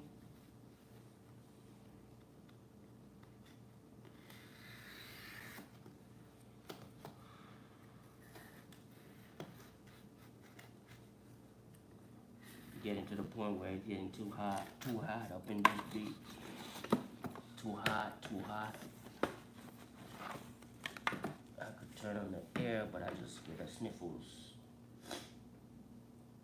Oh, I have to take off my shirt. Since I'm not showing my upper body, I could take off my shirt and nothing, no big deal. And I can't keep it moving that way. No biggie. So that's what I'll do. Because I'm gonna be sweating. And I'm nowhere near done. If I still have energy, I'll be here till 11. Late finishing. Same type things.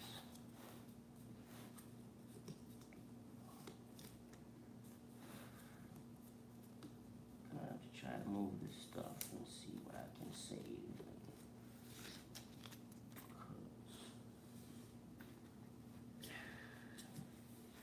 This piece I'm working on is, I took a different approach to it somehow. And line them up properly. Talking.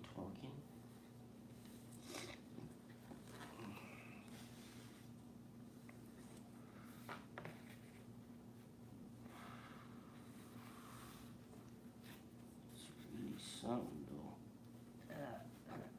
I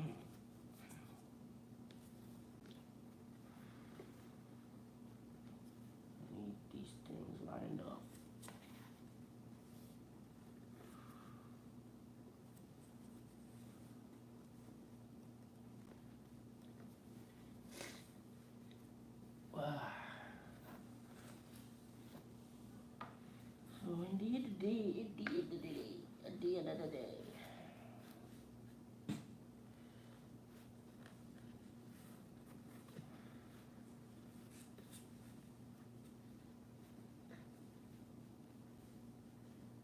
are easier ways for me to do everything I'm doing.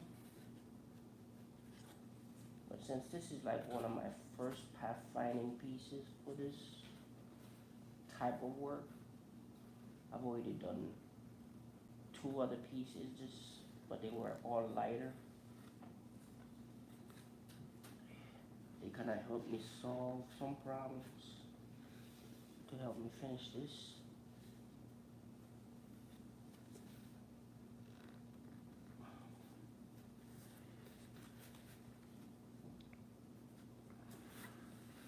But it is still a pathfinding journey.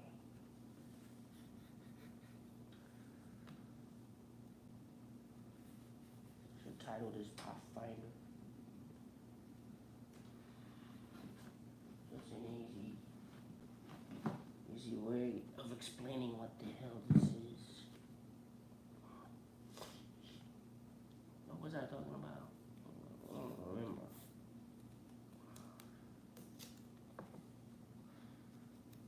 I had to make a point, but I don't remember.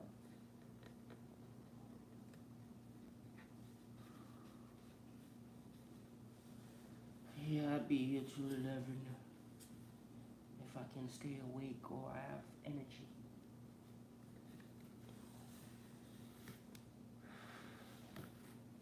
Because I do want to get to the other part of this piece. The part where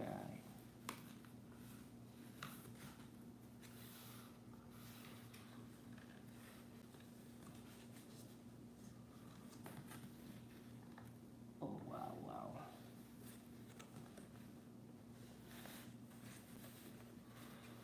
God, this is bad.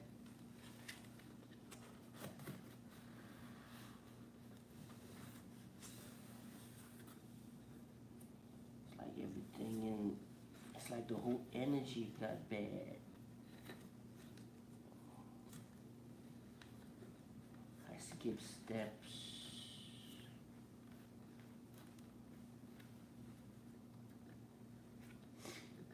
That's one thing about creating these.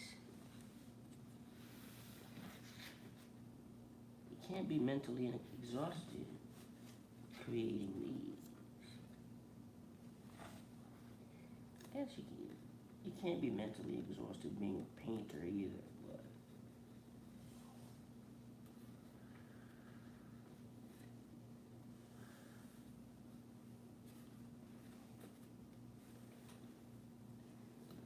But oh yeah, I kind of remember when this artist in Ghana was talking about opening up school. He's gonna teach the kids how to critique art, take criticism, blah blah blah, that fancy stuff when you learn in school. How to critique your art and how to learn art and all that kind of stuff. Like I wonder when these kids will say, but how can you critique art, say bad things or say something about the art? If something look like Dookie, it look like Dookie. And he don't know he look like Dookie. Can you tell that person anything more than that? Can you talk about art critique? Teach children about art critique. When you just make art that look like Dookie, and you mean nobody critiqued your art and told you that this thing look like Dookie? It look like Dookie. Like nobody told you? Like you gonna start a school? And you can't critique your own art. You can't be aware that they look like Dookie.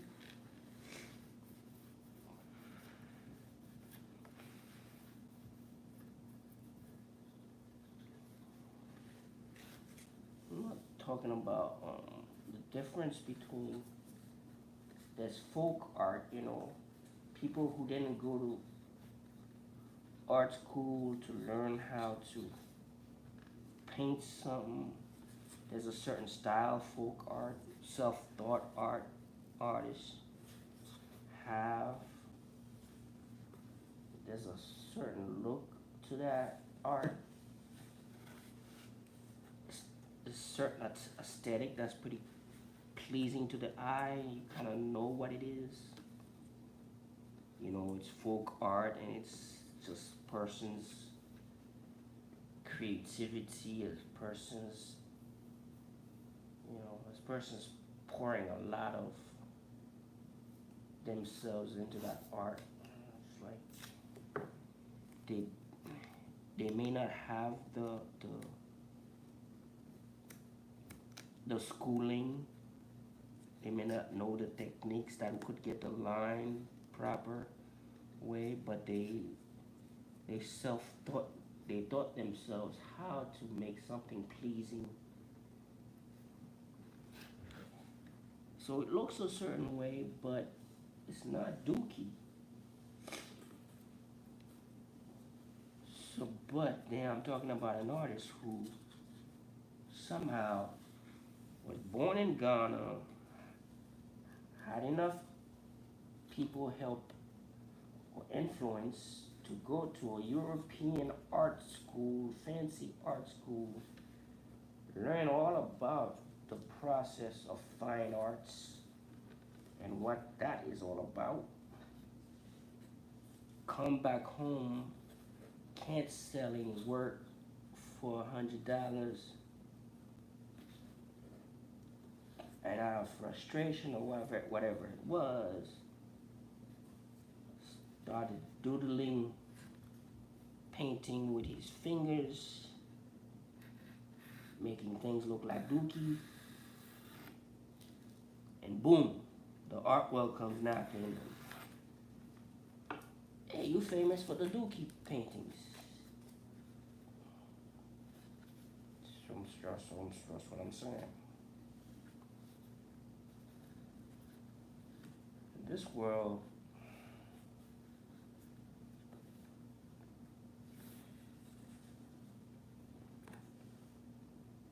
there's no such thing as art criticism anymore.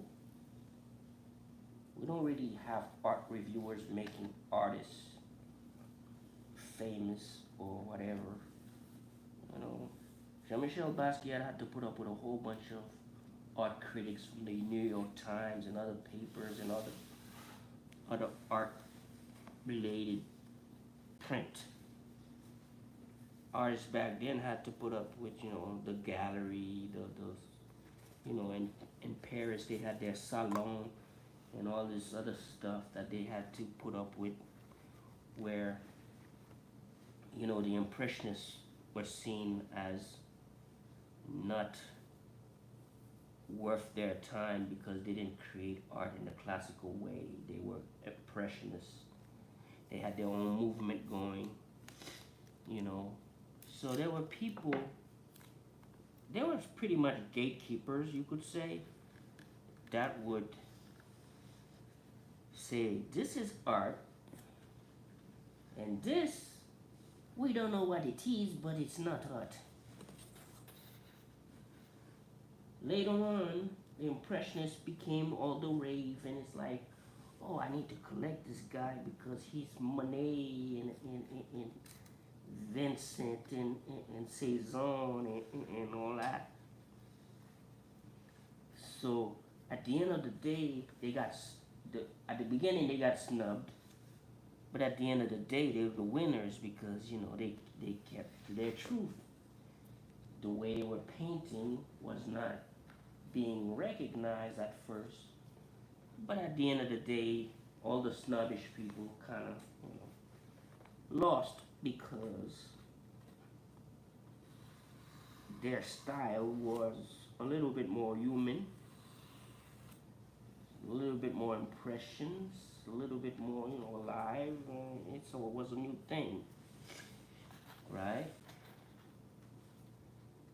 But can you say the same thing about somebody who went to art school, to the fancy places, and to all that, and to know about all of this thing, and now they start selling dookie art? You know what I mean? It's not like a friend, you know, on Facebook who, you know, who, who who's doing all sorts of art, taught himself how to do his art, and he's pretending to be something else. He's not pretending, he's doing his thing. He's grinding and he's doing his art, and that's all he has to do, and you can respect that. But I'm talking about somebody who's like in the art world. Now that's the art world I'm talking about. Where you get to the place where, yo, he's doing dookie art. Why? Because the collectors want it. Oh, okay.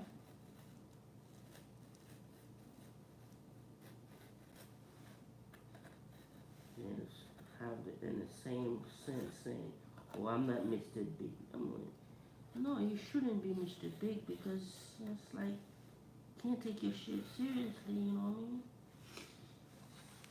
And then start comparing his artwork to Klimp, and then I'm like, that ain't no Klimp. I can see what you're saying about this other person, but that ain't no Klimp. It's one of my favorite artists out there. It's like, that ain't no Klimp looking thing. I like Klimp use gold and this guy lose, you know, like brown jello pudding. Fingerprints all over the place. So I'm like, wow. Oh, I would love to have a conversation with this person. I'm just like, bro. There's things you see in the art world, just like, you want to have conversations. I'm like, alright. Because the next big thing right now is like, trying to find black artists to put on the map. They put on TV. And it's like, that's nice. It's good for black people to get some recognition.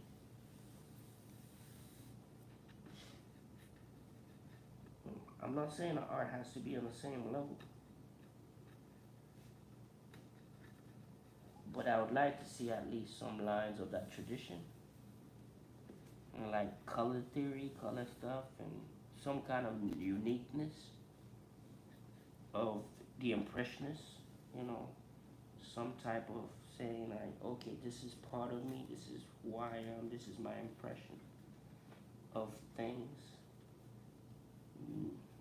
but not to the point where you lose your self-awareness, where shit look like shit, but you pretend it doesn't.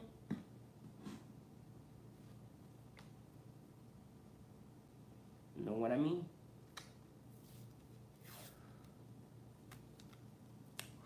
I know what looks beautiful and what looks like shit. And I know when I'm making something, whether or not it's about beauty or it's about pain or it's about something else. You know?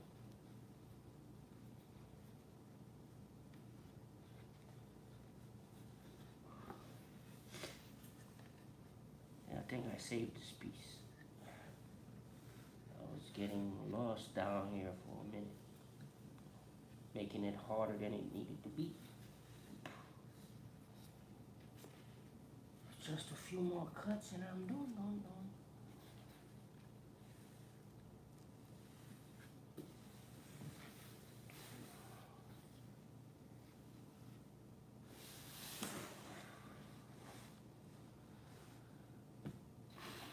But yeah,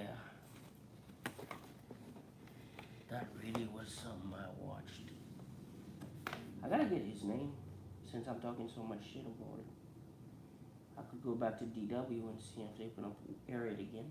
They usually It's gonna be exhausting. And maybe I usually air things after a while. The Rennsteig, a 170-kilometer trail in unspoiled nature. check in. Now, 60 minutes. they asked me, if I was working on my work while I was listening to this documentary, how did I notice that this thing was dookie? I know my eyes are bad, but yeah. You still can tell when something looks bad. Immense suffering and misfortune. For the Secret Service of the GDR, it was a stroke of luck. The Berlin Wall was built 60 years ago. The German border became the Stasi's daily bread. So yeah, what I would like to see in the future is like what I like seeing. I want to see people, black people, people of color, take themselves seriously and move in their own direction, you know. And that is what the art collecting it would be about. Is because these people are expressing their own self.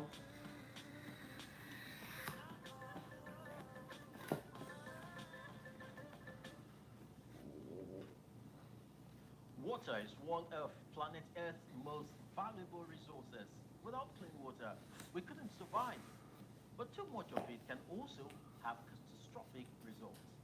As you know, our reporters travel up and down the African landscape to find new and important environmental issues. And this week, many of them are linked to water. I'm Chris Lems, and I send you a warm welcome from Lagos, Nigeria. Thank you, Chris. I am Sandra Twinodio here in Kampala, Uganda, and it is nice to have you with us again. So sit down. How does a and German relax TV for the have next so half many hour programs and the for following topics on this week's edition. for In Africa? Kenya, water levels continue to rise in Lake Nakuru with dramatic consequences for the local population. In Ghana, women are finding creative ways to cope with invasive water hyacinths. And in France, marine conservationists have designed an innovative boat that collects plastic waste from waterways. When a mother bat abandons its baby chicks, their chances of survival are slim. And if that happens on a large scale, entire species can be wiped out. Just recently, on Robben Island in South Africa, thousands of Cape Cormorant chicks were suddenly abandoned. But a bird protection group stepped in to help just in time.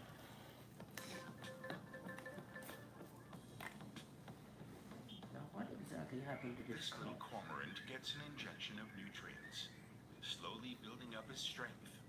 He's one of 1,000 young cormorants being nursed back to health by a team of scientists glad to from the finish South with this African piece, Bird because Conservation Group. Later, the birds will be Such a released bad back onto piece. the island where they were hatched. Their home is the once infamous prison island Robben Island off the coast of Cape Town. This is where Nelson Mandela spent 27 years in prison before becoming South Africa's first black president and helping end apartheid. Less well known is that this is home to one of South Africa's largest cormorant colonies. This year, the researchers say around 2,000 cormorant chicks were abandoned by their parents. So the reasons for the abandonment are always difficult to find. So we do think it is linked to our limited food supply at the moment, so the limited fish stocks in our waters. It was definitely linked to the heat that the birds experienced during those days. So those are obviously things that are very tricky to deal with. It's climate change, it's lack of fish. So it's basically the Everything that's overall going on in bigger South picture Africa, of this our is what we environment talk that we about. struggle with. According to experts, 80% of the lionfish species on the South African coast are overfished or no longer there. Some months ago, more than half of the young birds could be quickly evacuated to the mainland and cared for. Here in the nursing station, they should learn what they will later need to survive in the wild. Swimming underwater to catch fish, for example. Their preferred diet, sardines and anchovies. I Under used to think they artificial were the sunlight, same they thing. also practice drying their feathers. Sardines So and far, anchovies. only around 1,200 of the birds evacuated from the island have survived. But they are now ready to be returned to the wild. Here we're doing the final check before a cormorant gets released into the wild. Most importantly is waterproofing, to see if his feathers are waterproof and the feathers underneath are dry. This guy has some dry feathers on his back, that looks good. Good quality wing feathers. And then we're also looking at how heavy they are. These ones are looking so much better than when they came in. They were really tiny, hungry little chicks that wouldn't have been able to look after themselves, and now they're good to go into the wild. And now it's time. After more than half a year, the cormorants are going back to the island, their childhood small cages, the birds can acclimatize to their new surroundings and take in the sea air, the smell of fish, and the wind of freedom. But cormorants are not the only birds on the island. Robben Island is officially a seabird diversity hotspot and hosts the third biggest colony of African penguins. Almost 4,000 of them nest here. We have more than 160 seabird species that have been recorded on site. And maybe the biggest colony that exists on the island is Cape Cormorants that we are currently busy rehabilitating, and we're aiming to release them in the next few days. After almost half a year in the care center, the scientists have to say goodbye to their babies. The birds are left to do what they like. Now the team will know if the young cormorants are really ready for life and freedom. Each bird has been ringed with visible color rings, which allows them to be more easily spotted after release. The situation on Robben Island hasn't changed much. The fishing industry still takes the sardines and anchovies from the birds, and people impinge on their space. We need to be prepared for future events. So this has been a very important lesson for us to learn, and just getting these birds back out and hopefully putting them back into the breeding population will help the overall population remain stable. Since the 1970s, the Cape Cormorant's population has halved, and the IUCN states that this trend shows no signs of reversing. So each rescued bird is vital to the species. Wouldn't it be great if this rescue initiative resulted in a new generation of Cape Cormorants on Robben Island? But sadly, ignorant about human interventions saving in some nature birds. aren't always successful. That's right, Sandra. Sometimes they do more harm than good. The water hyacinth is an aquatic plant from the Amazon in South America that was brought to West Africa by botanists. The invasive species grows and spreads incredibly fast and has significant negative impacts on the ecosystem. It's harvest time on the Volta River in southern Ghana. These women work for the initiative Global Mamas and are gathering water hyacinths near the town of Akuse. It's a common plant in the region. Global Mamas process the stems into a natural fiber. Florence at Seeds of Bay now has a reliable income. We have it here, but we don't know this one. So when we go out and mix them, we can That's the same report from yesterday. And now we are harvesting it and selling it to them. So after selling it, we get money from them to support our family. So at some point, they might have More this than art 30 local report. women process several tons of water hyacinths a month.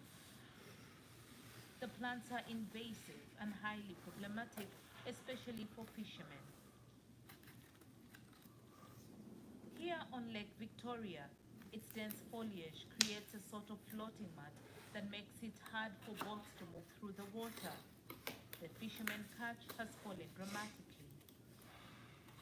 In Potsdam, in Germany, Michael Burkhardt has spent years researching invasive species like water hyacinths and studying their impact on the water ecosystem.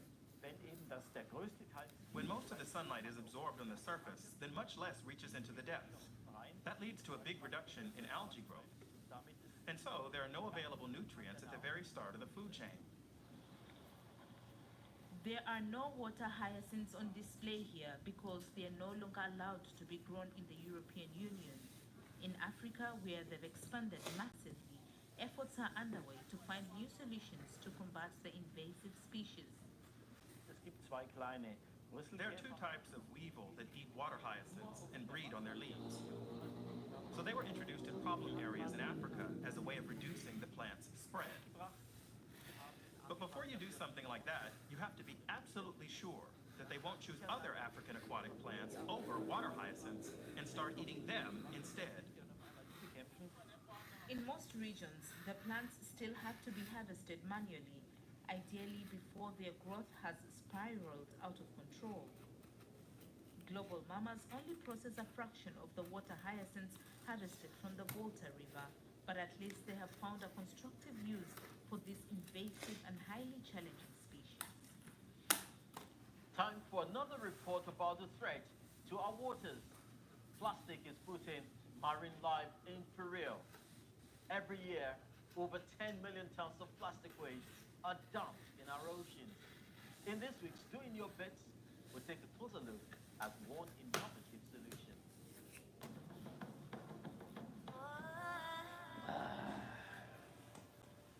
Clogged canals, polluted water, piles of plastic waste. Well, I'm done with this Across one. Africa, from Congo to Nigeria, waterways are in a sorry state. Collecting the plastic waste is a challenging task. Sometimes it's downright impossible. The volunteers can't do anything at all about the microplastics in the water. I wonder if I can fit more in there. But the sea cleaners can. How many more? This marine conservation boat is specially equipped for the job. The new boat, the Mobula 8, is agile and capable of operating in narrow and shallow areas without running aground.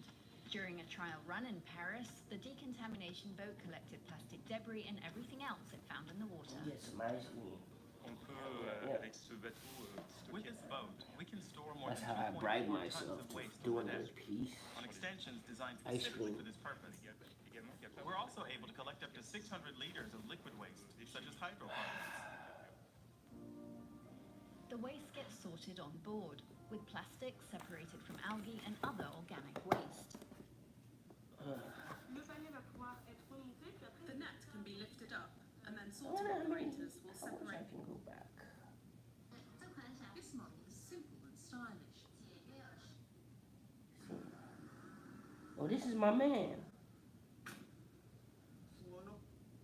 We're being shaken. Ich denke much. Back mountain. The climb isn't easy, but it's worth it. That's the. I went back in time to look for that. Look for that thing I talking about. I'm gonna get a better look at these paintings so I know that. Here on the I keep Insitzberg, talking there's bad also about a them. fun park.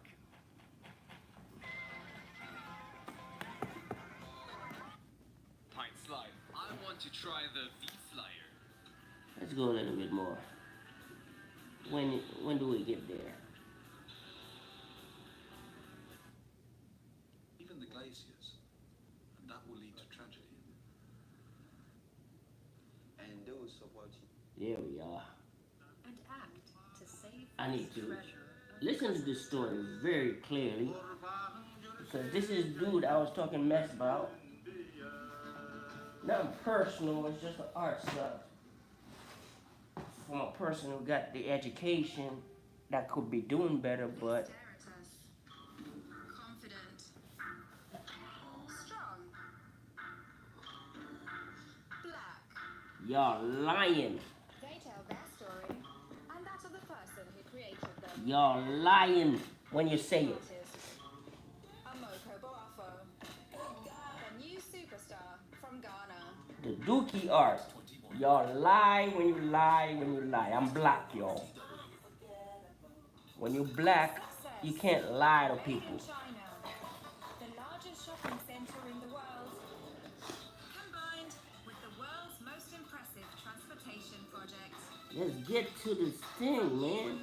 To Madrid, China's new Silk Road. With regard to skin, especially black skin, because it's a very personal vision. Okay, black skin. His painting has an organic aspect, almost Venus.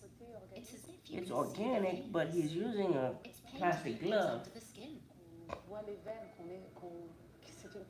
It's work that has a lot of sensuality. It's work that is deeply entwined with the This is body what I of hate his about photographer. art. They use these He plays with his sensuality fingers. He has a and sensuality. He has a touch that has liberated itself from the instrument, from the brush. The it's, fact that he came to you see how they study sell that better shit? theories and practices, They and spin it, told you know, this with is how it fancy goes. words. These are the rules. But at the end of the day, when it's finished painting, look at what this guy creates. Quite ironic. Back to school. Not hating on them. Granada College of Art and Design was founded in 1969 and it was a hotbed of talent for decades. But it was forced to close 5 years ago due to a lack of funds. This is Ganata. So they took my class down. This used to be my class. It was a wooden structure. Not a bad thing, bro. Like, bring back to school if you can. You probably have the money for it. I think they had some problems with probably the government and also financial stuff. That's why they put it on. This is the type of stuff you watch.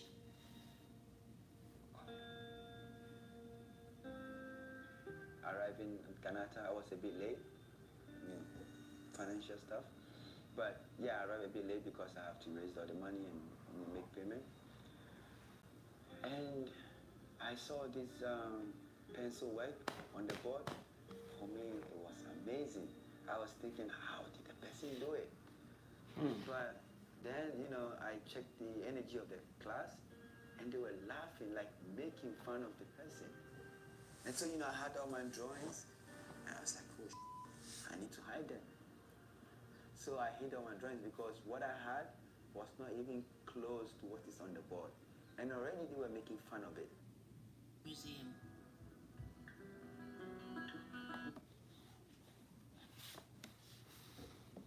Dude.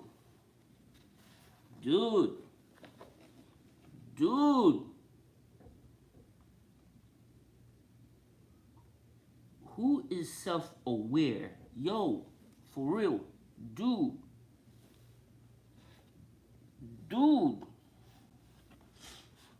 Bruh. You are African.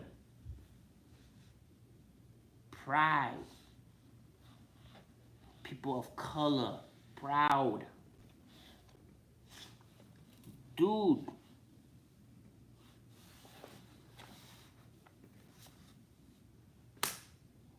I don't know what to say, man. When I'm seeing it, I'm not feeling it. That's what I'm saying, I can see that the amount of time he takes to finish all of it.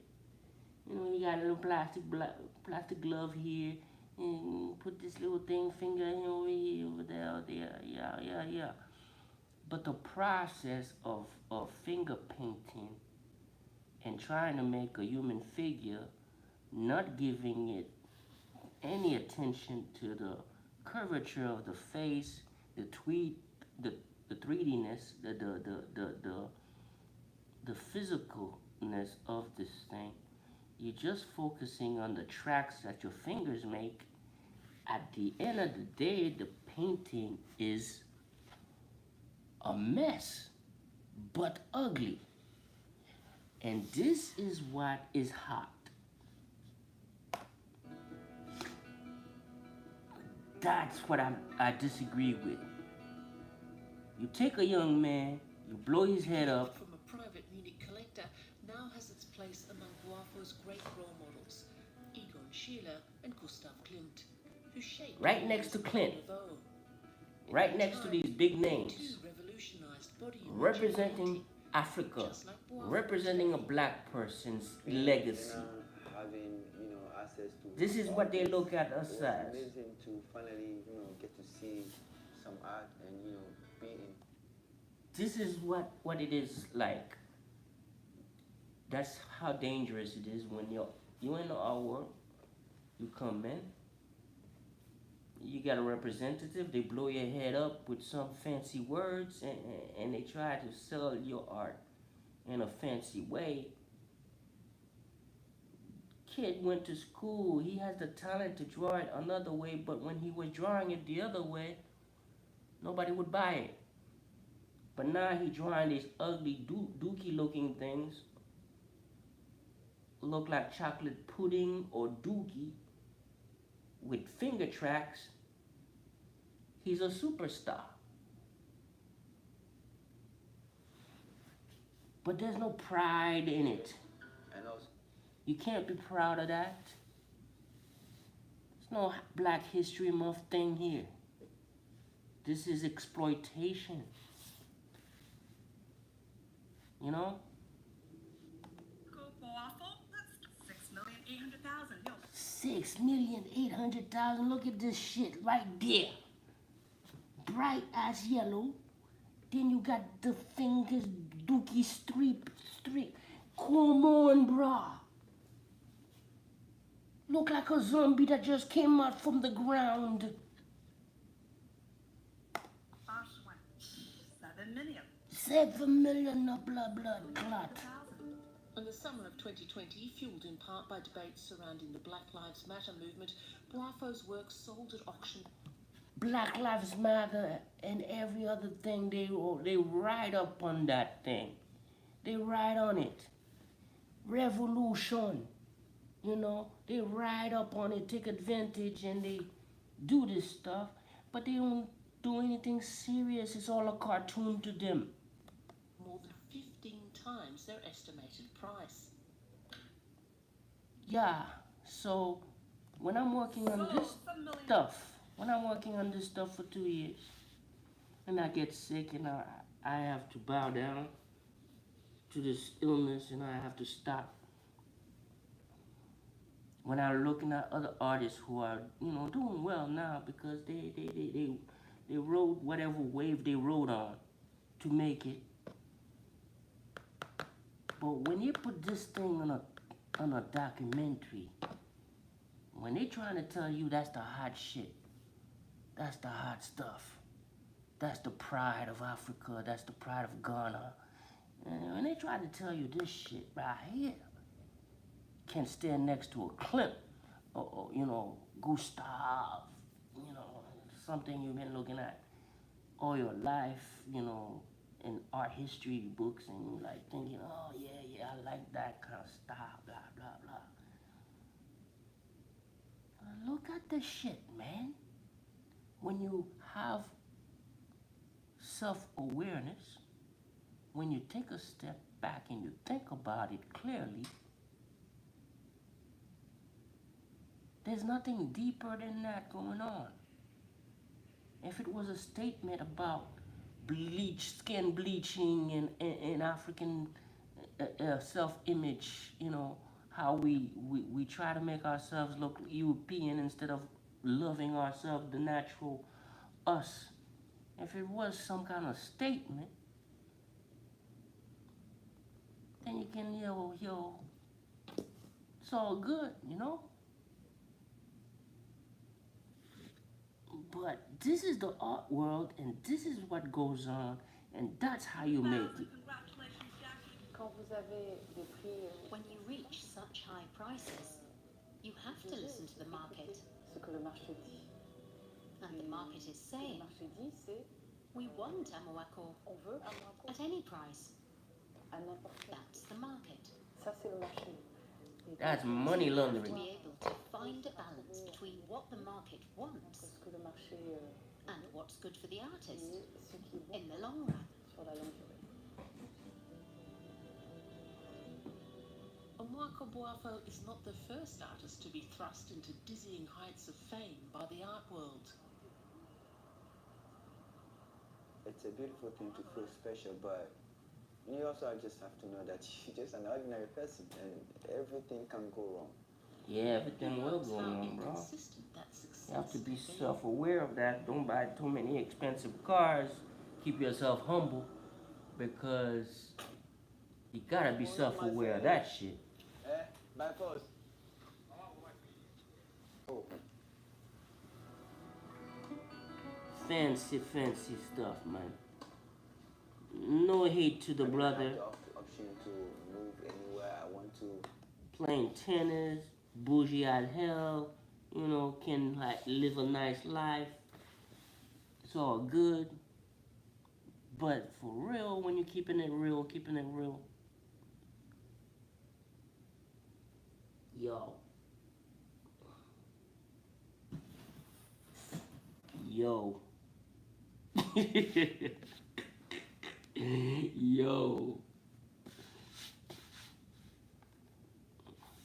That's why I get pissed off when people try to tell me draw somebody's face when I'm blind in one eye and I can't even see, and I can't see the person to do it decently. I don't lie to myself. I don't go put some dookie looking thing out there and try to say, hey, I'm the next big shot.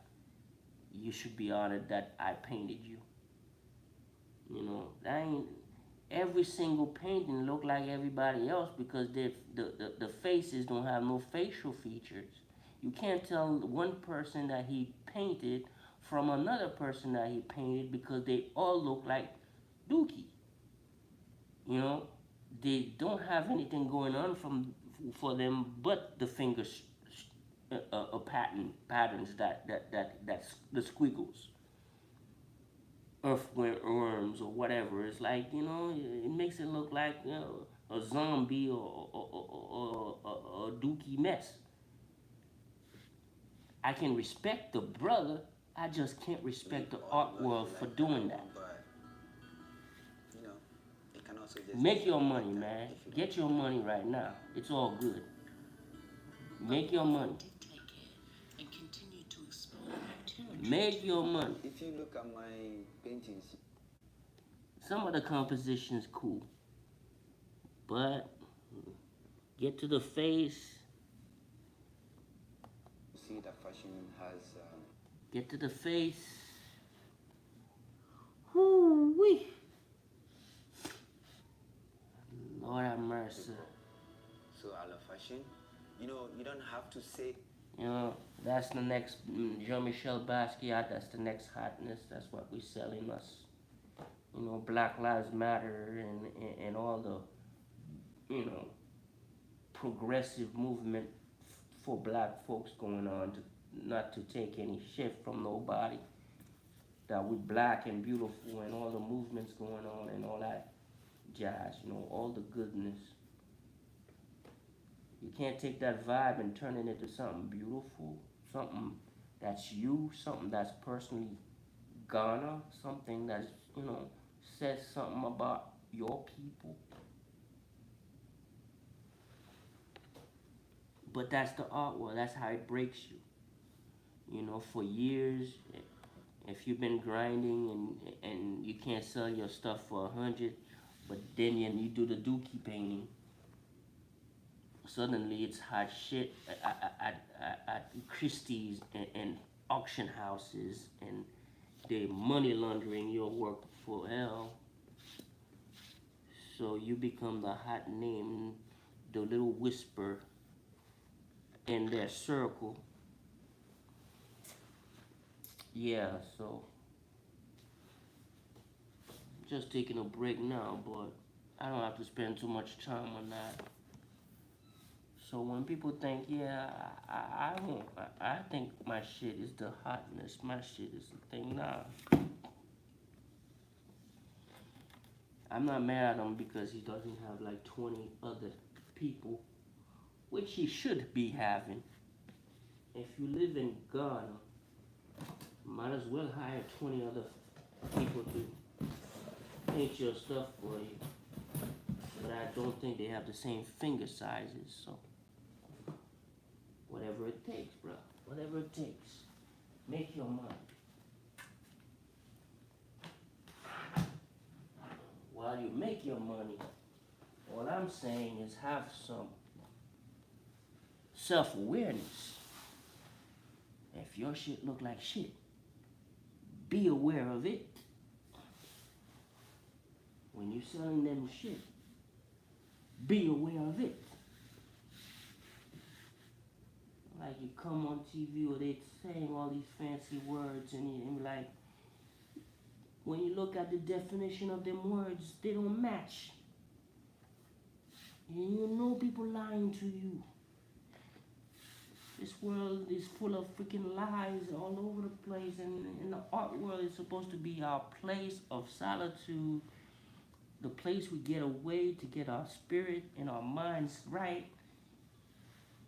Nah, and we're treating it like bullshit. We spend hours in the studio making Dookie pieces because the money is good. Make your money, brother, make your money. But when these people and their connections get into these television networks and they put a documentary or segment together, using all them fancy words. You gotta be a fool to be believing some bullshit like that is worth that price when you can hardly get paid $7,000 for freaking 10 feet by 8 feet wall painting because you got sickle cell and you can't be making no $200,000. But the little dookie piece of work can't do that because it's hiding somebody else's money. It's some way of putting value into something that's not even worth that.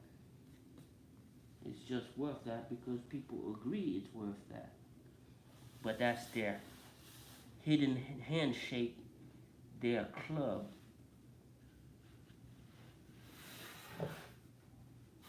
It's a freaking hard thing when people call you a struggling artist or, you know, somebody who's struggling for their art or whatever.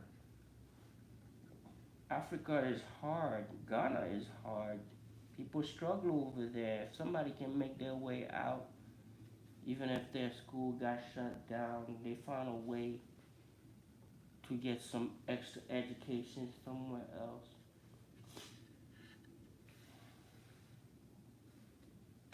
But if the dude was ashamed of his work when he was a kid, because there were some greater artists over there, those people gave up their art. Even though they had the talent to make this nice, beautiful thing, that he thought he wasn't even worthy of showing his because theirs were so much better. I've seen kids like that in my classes. I used to hide my work too. I'm like, oh man, that guy is so good. Yeah. But at the end of the day, the art world is funny like that. You're the one who was making that 200. You're the one with that fancy car, shaking your friend's hands. You're still a young man, but as you grow older, the funny thing about the art world, they paid their 200. That means they're waiting for somebody to pay 400. By the time you're 50, by the time you're 60, by the time you die, they're selling your work for $1 million, $2 million, 80 million. That's the game. That's the game right there. But when somebody don't call, nobody comes out, no critics, no art critics, nobody with stones, you know, because it's Black Lives Matter, the guy's black, so you can't say nothing about the black man, you know. Everybody walking on eggshells, you know. They can't criticize blackness, so it's like, yeah. Alright, I can get away with that shit. Nobody's gonna sue me for being bitch. You know? Nobody's gonna come after me for being, you know, a sellout. You know, somebody who's just trying to make his money. Right? You don't hate on that, but still, nobody's willing to tell you the truth. Nobody's willing to talk to you like a human being.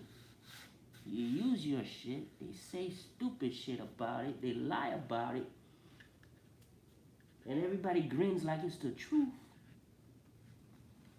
So 10 years from now, this thing's gonna be selling for like $80 million. New record from the superstar from Ghana. Whoa! And then you look at the painting, it's a yellow mustard shirt with the dookie face. You be like, what?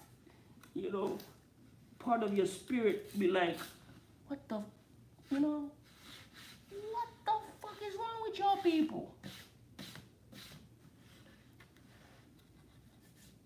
Y'all people make no sense. Got no science in the brain. Don't be thinking nothing. It's good to respect black people. You respect them by not making fools out of us. You know your shit look like dookie, but you make your $200. Good, brother.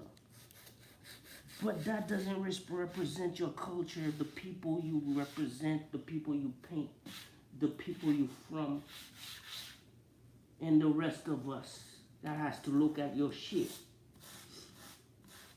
Because if I had kids, you know, next black kid that wanna be an artist, you know, it's gonna be like, okay, who's the Ghanaian artist, the most famous Ghanaian artist I can look up to?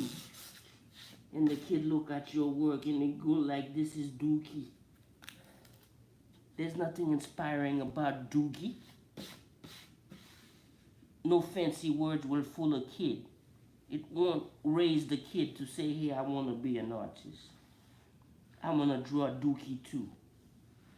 Nah, man. Nah. I should start an art critic magazine or something.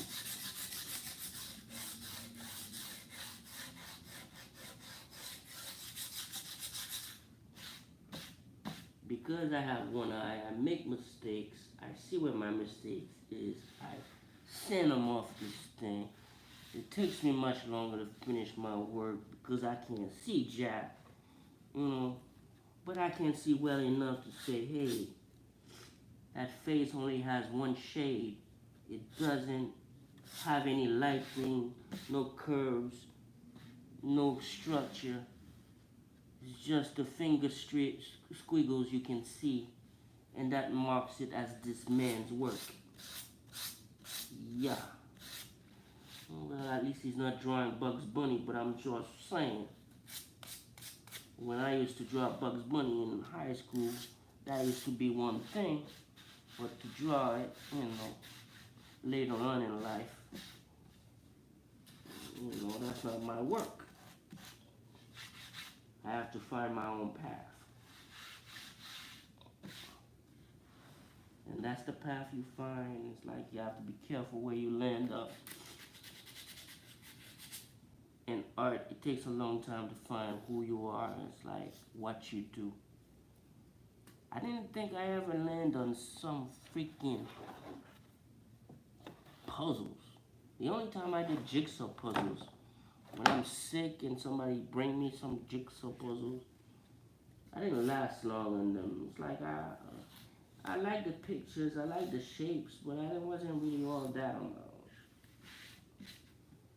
But later on, they started having different meaning to me.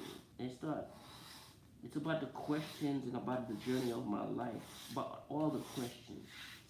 When I see silly shit like this, when somebody's talking their ass off about how passionate, how sexual, the sexuality of the lines and the you know, the masculine strokes or whatever bullshit, the words that they try to glue together in order to give this thing some substance, to sell it, to market it, and to make it sound like this man is a genius. Yeah. Puzzles. You ask why are people fooling themselves into this bullshit? You know, there are people that say, oh, Trump said, he tells it like it is. I'm not telling it like it is to be a mean mug, a mean person. I'm not saying to be that type of person. I'm not saying to always be spitting out stuff because, you know, you just say what comes to your head. I'm not saying that. I'm not just saying to tell the truth or to be mean about something because, you know, it's the truth. You know, when Trump called Haiti a shit, you know, shit country or whatnot, yeah, that's offensive. That don't mean it's far from the truth. You know, as much as you want your place to be beautiful, if it's trashed up, and if your place is messy, you know, when my place is dirty like this, I have to be aware. Yeah, I'm walking a lot of dirt. I'm walking a lot of mess. It's because I'm focusing on something else instead of cleaning up. All my energy goes towards working on my art. But brother,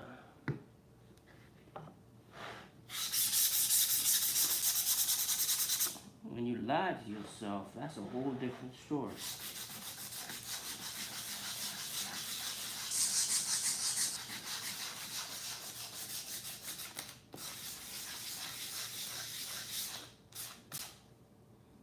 The only place that you can get away with that is those French-speaking bougie places who will smile at your ass no matter what, because of the kind of car you drive and the kind of status you have. Because when that fake world lets you in, no matter what,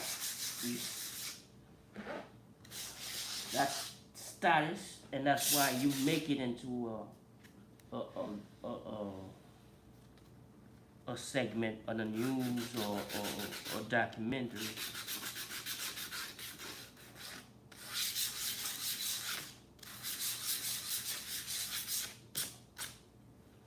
But yeah, there's certain things you can't respect, you know.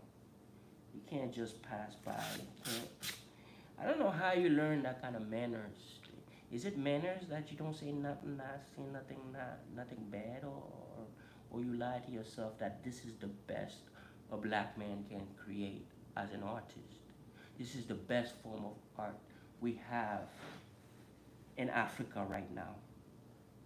You are joking? You are kidding me?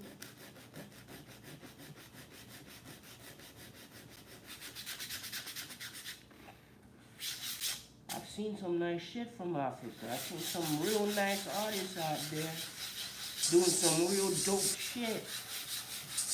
I'm glad they're making the same kind of level of money. But when that comes out and you spotlight that, come on, man. That's a satire. That needs to be in comedy. That needs to be a joke. People need to be laughing their asses off. They need to understand. A human life is a human life. Don't waste your life doing stupid shit. Know when people are making fun of you. Know when you're getting paid to be a clown.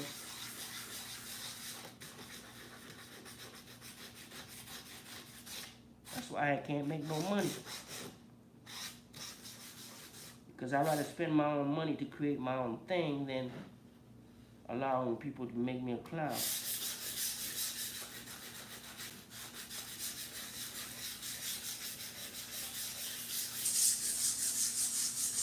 Many people might not have the balls enough to tell you the truth and wake your ass up, but the day will come that kids are very truthful. If you're gonna teach some kids and you're gonna show them your art at the same time, you better really be ready when they tell you to look like Bird Dookie.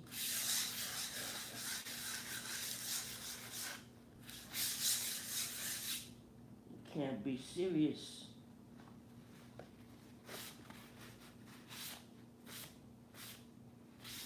Yeah, so I turned to DW because they have some nice science documentaries. But when they come to the arts, man, they really fall off the rails. Because art is so subjective. Nobody really criticizes art anymore. Everything some artist does is amazing. That's why I don't really care about people thinking my art is something, because everybody's art is amazing. Ain't no criticism. Everybody gets a prize. Not really. Shouldn't say that, because I'm not getting no damn prize. Because I surely want mine, but I ain't getting mine.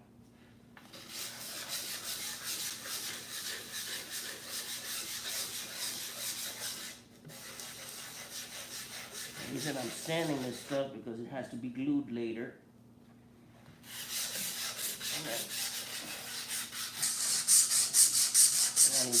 glue, more surface to stick on.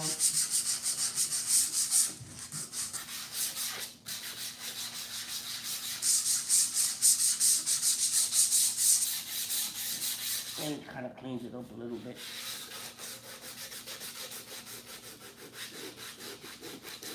So less lumps.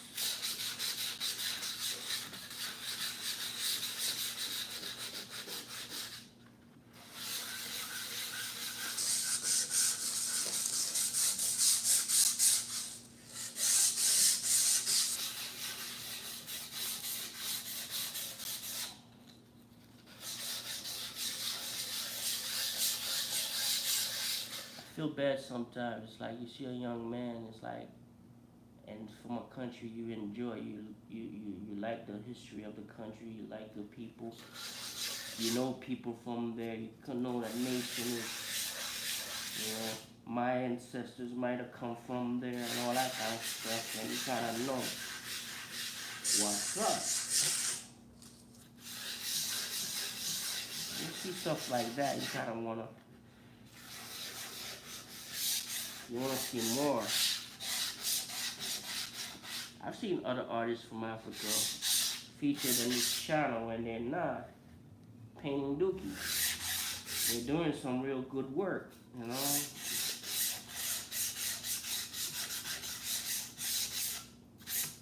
Well, who could convince you to paint dookie? I know who could. I know who could. I know exactly why I could. So only one thing that can get in a man's head, I can help him paint some dookie like that and be convinced that ain't shit. That's a woman that he wants. That's the dangerous part. I ain't saying nothing bad about you ladies. I'm just saying it's a weakness of a man. That's all I'm saying. All you have to do is find the right smile. Find the right booty. And Dookie Superman is born.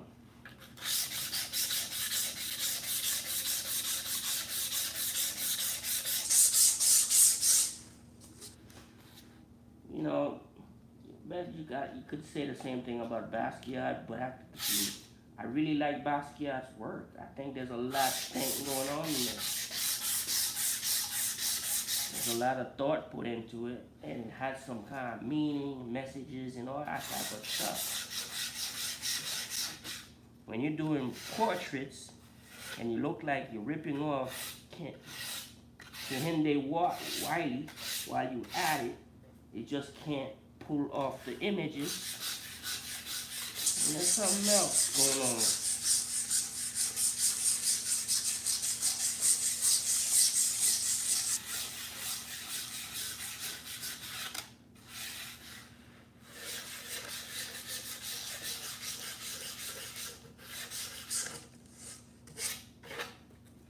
I'm just sorry because, you know, sometimes, you know, I hate getting into race things because it's just race.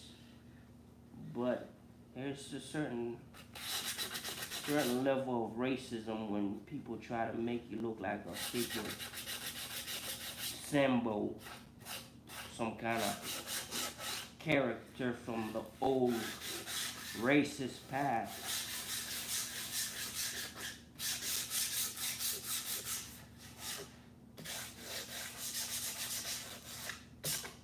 Money is dangerous, man. Money, man.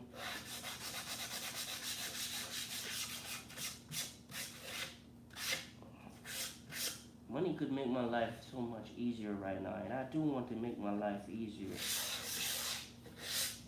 I don't mind. One day I own like a fancy sports car, but it ain't gonna be no Lambo. It'll probably be a Tesla or something. Might as well have the fastest car on earth instead of one of those fancy $1 million things. But I want some nice things. I I don't mind living in a mansion with 10 bedrooms and a yacht or something. But how I get there matters to me the most. And obviously, nobody told his brother, your art look like Dookie, bro. Reinvent it. Do something. Twist it up on them. Get enough of that money. Then stop making that shit. Change it. Because you're making us look like shit. Have enough self-awareness to know you in real life another Simpson episode or some bullshit, you know? Just can't look like shit just for jokes. I think I did this part already. I don't really know which part I did.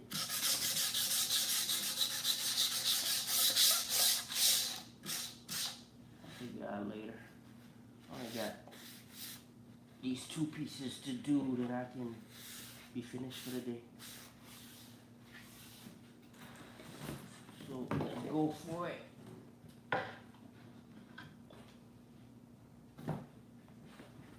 But yeah, I couldn't stop thinking about this one little small documentary about this dude.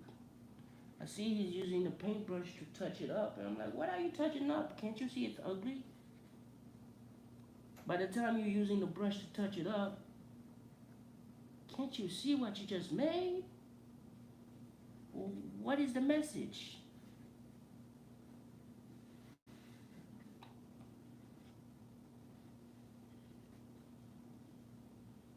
I just don't know how to feel about it, that's all.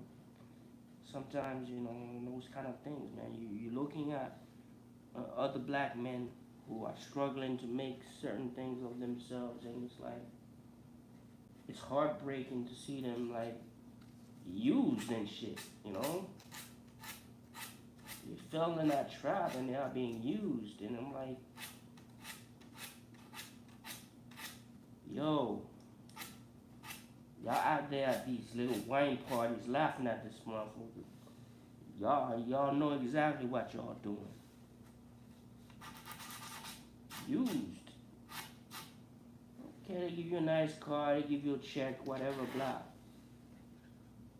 So where's your self-respect, bro? What that shit look like? If I can't hang that shit in my wall, I ain't happy with you.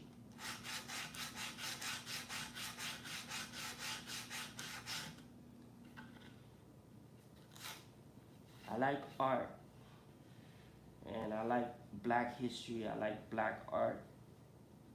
I like the people who laid the foundation for that shit. They don't have to be schooled, they don't have to be perfect at it, but they had soul, they had pride, they had dignity.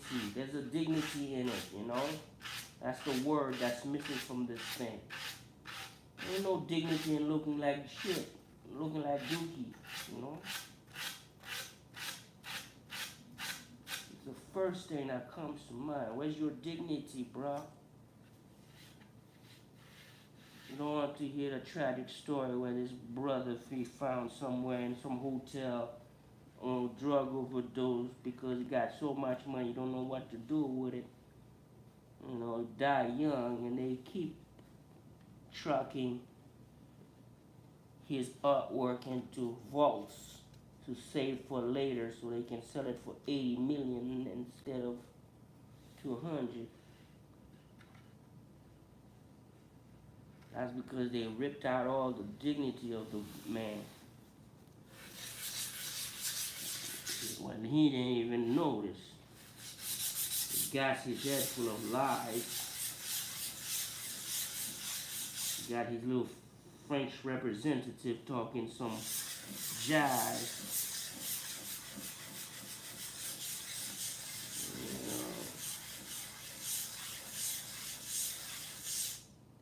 When you look up these words, they don't match, bro. They don't match. When you look up the words, the definitions of these words, when you kind of apply them to the situation, they just don't match, bro.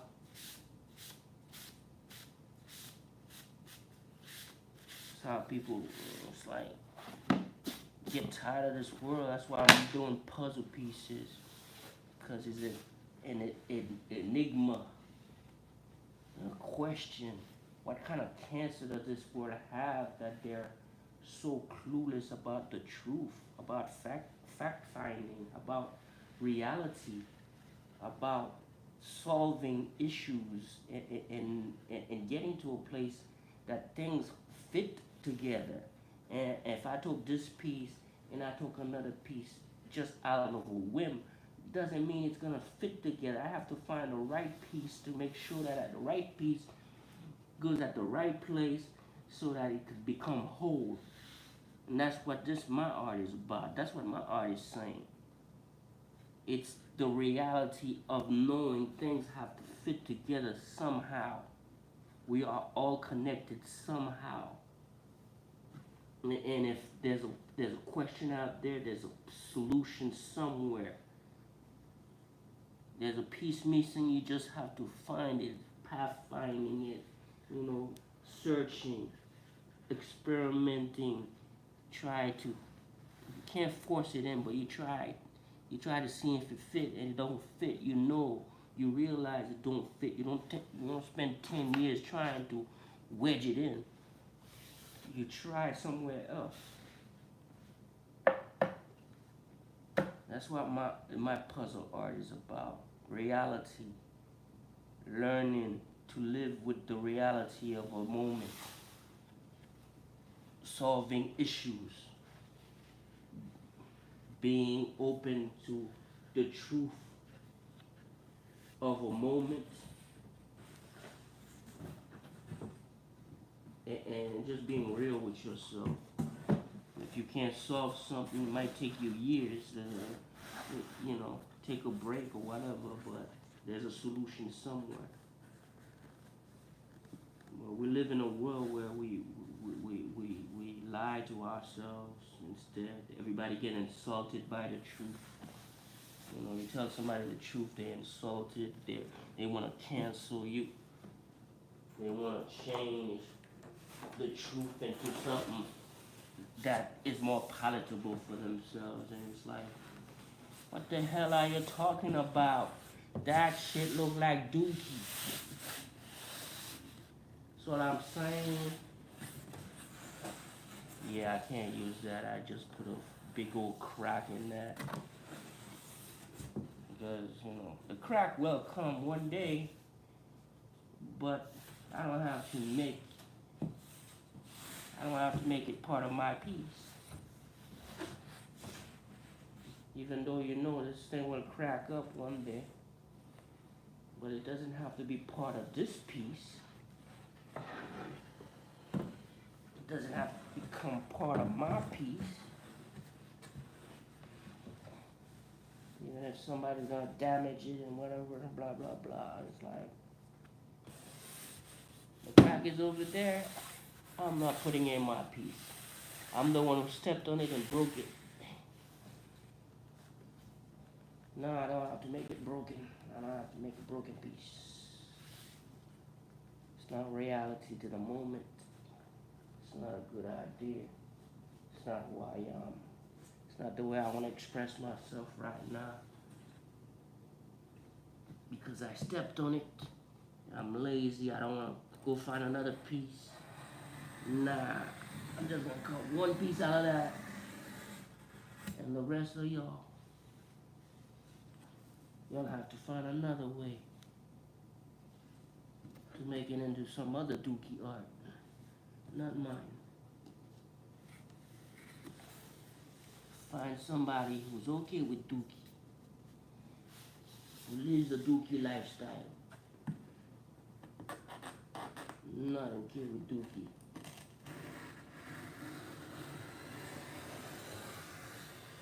Too many people out here have dookie on the brain. Come around you, celebrating Ivy League schools, but they don't have no mind. These Ivy League schools are fake to the core because they don't teach people how to think critically, realistically, in the moment, being real.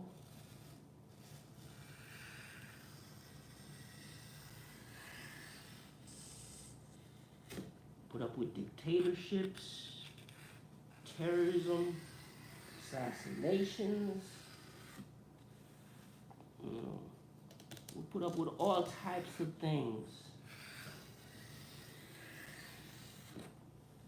because we don't have no mind anymore. We don't think. We can't say nothing. We don't see nothing.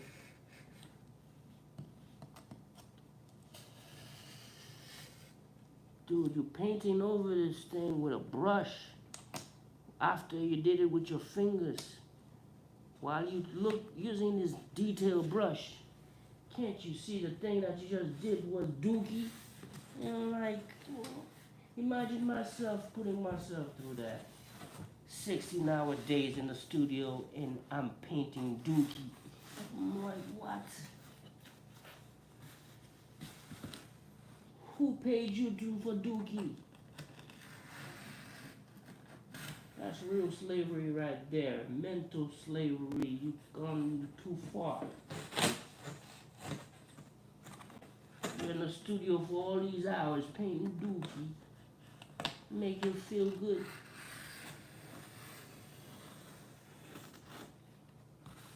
Paint what is true to you as an artist. So when they say these fancy words about you, you can at least smile. You don't have no doubt about yourself.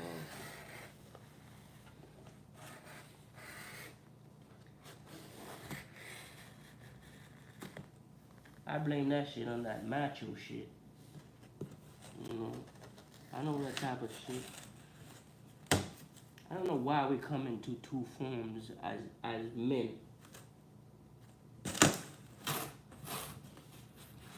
We either are gay and we are proud to be gay and we accept ourselves and we're proud of it, or we're macho. I respect the gay guy better than the macho guy because the macho guy is a stupid guy.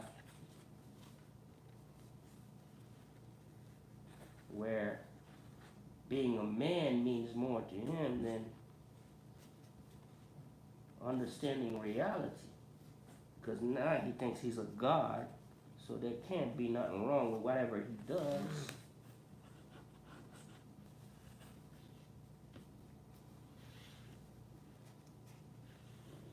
Macho, yo, let me get some daps. I'm getting some money, man. I'm making some money up here. But what about your art, dude? Does it say something about the world you live in? Does it say something about yourself? Does it say something about your people? No, it looks like dookie.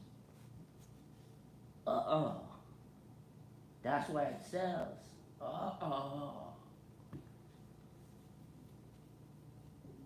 Dookie. Thank you, DW. What you wear says everything.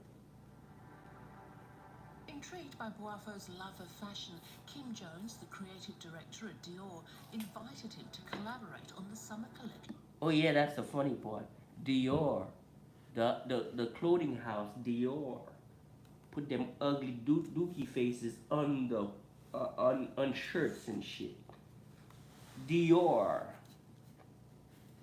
Now you have to, if you never go into one of those Six Saks Fifth Avenues and these places where they have some of these brands, these are some very expensive shirts. Can you imagine buying a shirt with that dookie face on it? Incredible. You got a fashion house putting your art on these shirts. Nobody came out and told you the truth. Why?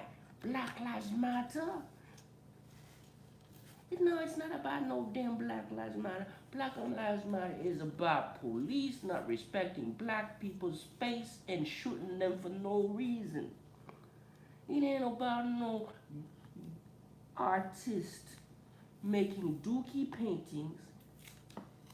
When they make dookie paintings, you can't tell them it's dookie. You don't have to go put it on no Dior shirts. Now, I respect fashion. I like these brand names sometimes. If I had money, yeah, I can dig with them. If they're the right color, I like the color, I'll buy it. No matter what price something is, if I like it, I'll buy it. If I have the money to waste on it, I'll buy it. But I don't wear no brand names because all my money goes into my art right now. So if I had money, I'm just saying, fashion houses, they have their place. They're a form of art. But when you're a form of art and you're as creatively dead enough not to recognize dookie for what it is, there's a problem, bro. There's a problem, blah, blah, blah. There's a problem, blah. There's a problem, blah. So yeah, Dior. That's the next part of it. So as you can see, I'm in my studio working on my art. Tired as hell. And I don't have nothing to stream, to listen to. But this one little documentary fluffing up this artist and making them look like this big super next generation superstar god of art from Ghana. Not to hate on Ghana, because I've seen some other art that comes out of there and it's butter cool art and they're getting paid and good stuff. You know, I like what they're creating and it's nice. But this right here, come on, bruh. Come on, Dior.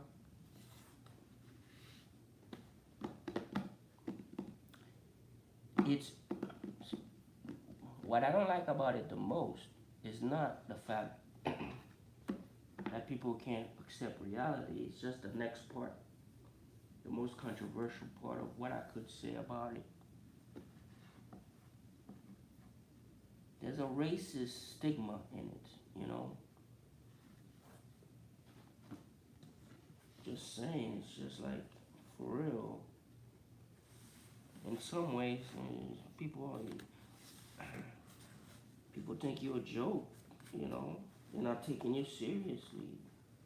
They're not even giving you half a chance for black excellence, to excel, to be accepted for who you are and what your capabilities are and your true ability is. I mean, finger painting is not your ultimate thing. You went to art school, you got some kind of talent.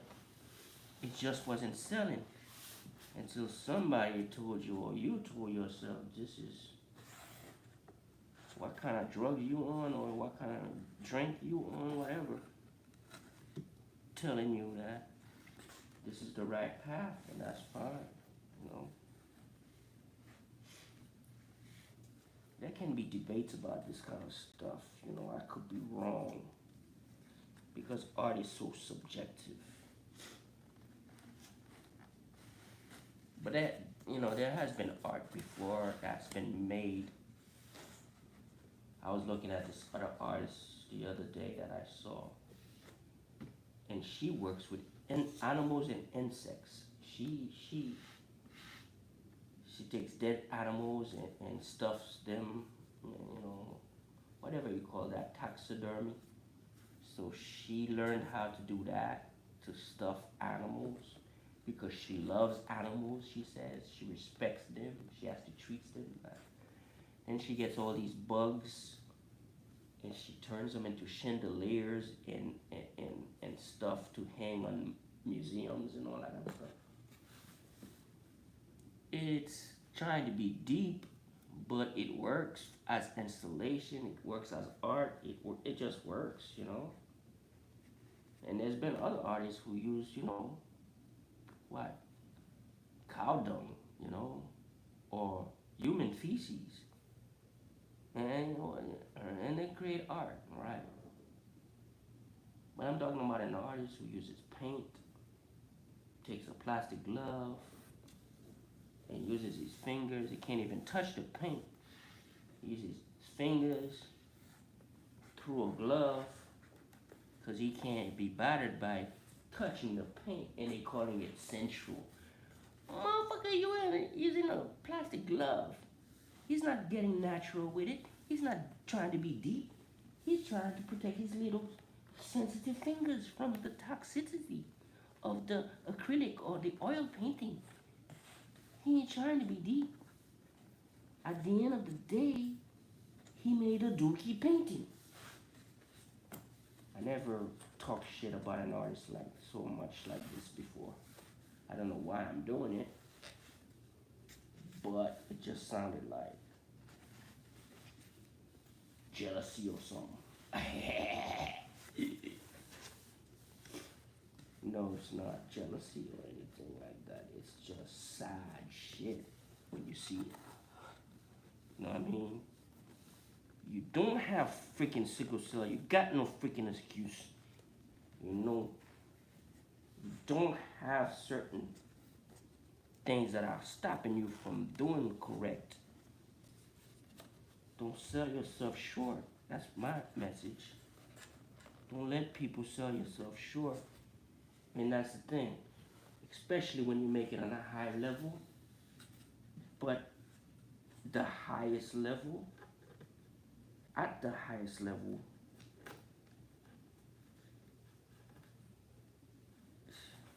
it's that conjury, that puzzle, that enigma. You made it to the highest level. But did you deserve to be at the highest level? And what did you bring to the highest level, the highest echelon of art? Why is your art worth $200,000 or more? Why are people, you know, willing to spend so much money on it? Why are you in so much of a demand?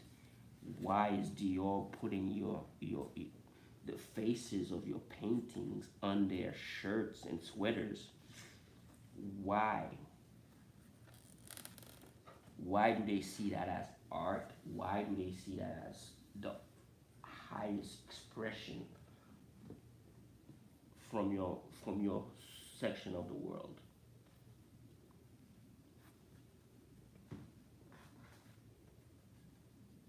We're in too much Instagram bullshit. We're in too much of that bullshit. We're in too much of that bullshit. People can't criticize art anymore because everybody's sensitive about everything else. So, you know, can't talk shit about it. I'd rather you talk shit about Basquiat. There was some substance there to talk about. I like to ask this artist, where's their damn substance? Where is it?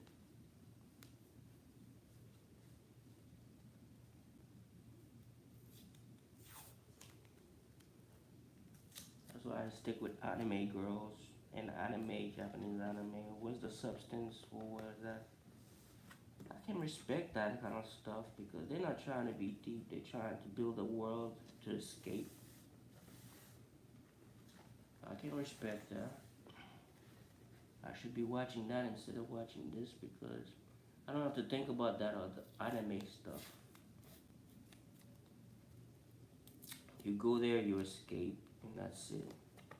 Well, when you watch stuff like this, and it's the human life and the human nature, and somebody made a conscious choice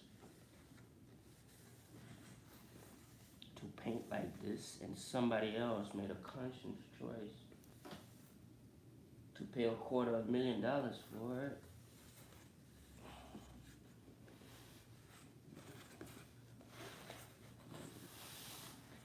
You have to think about the puzzle. What is going on? Where's the reality in this life? Yeah. I need to stop talking. So for me to stop talking, I have to turn off this thing. I only have 2 pieces left. I'm gonna get some ice cream, reward myself, cool down a little bit, because it's hot up in here.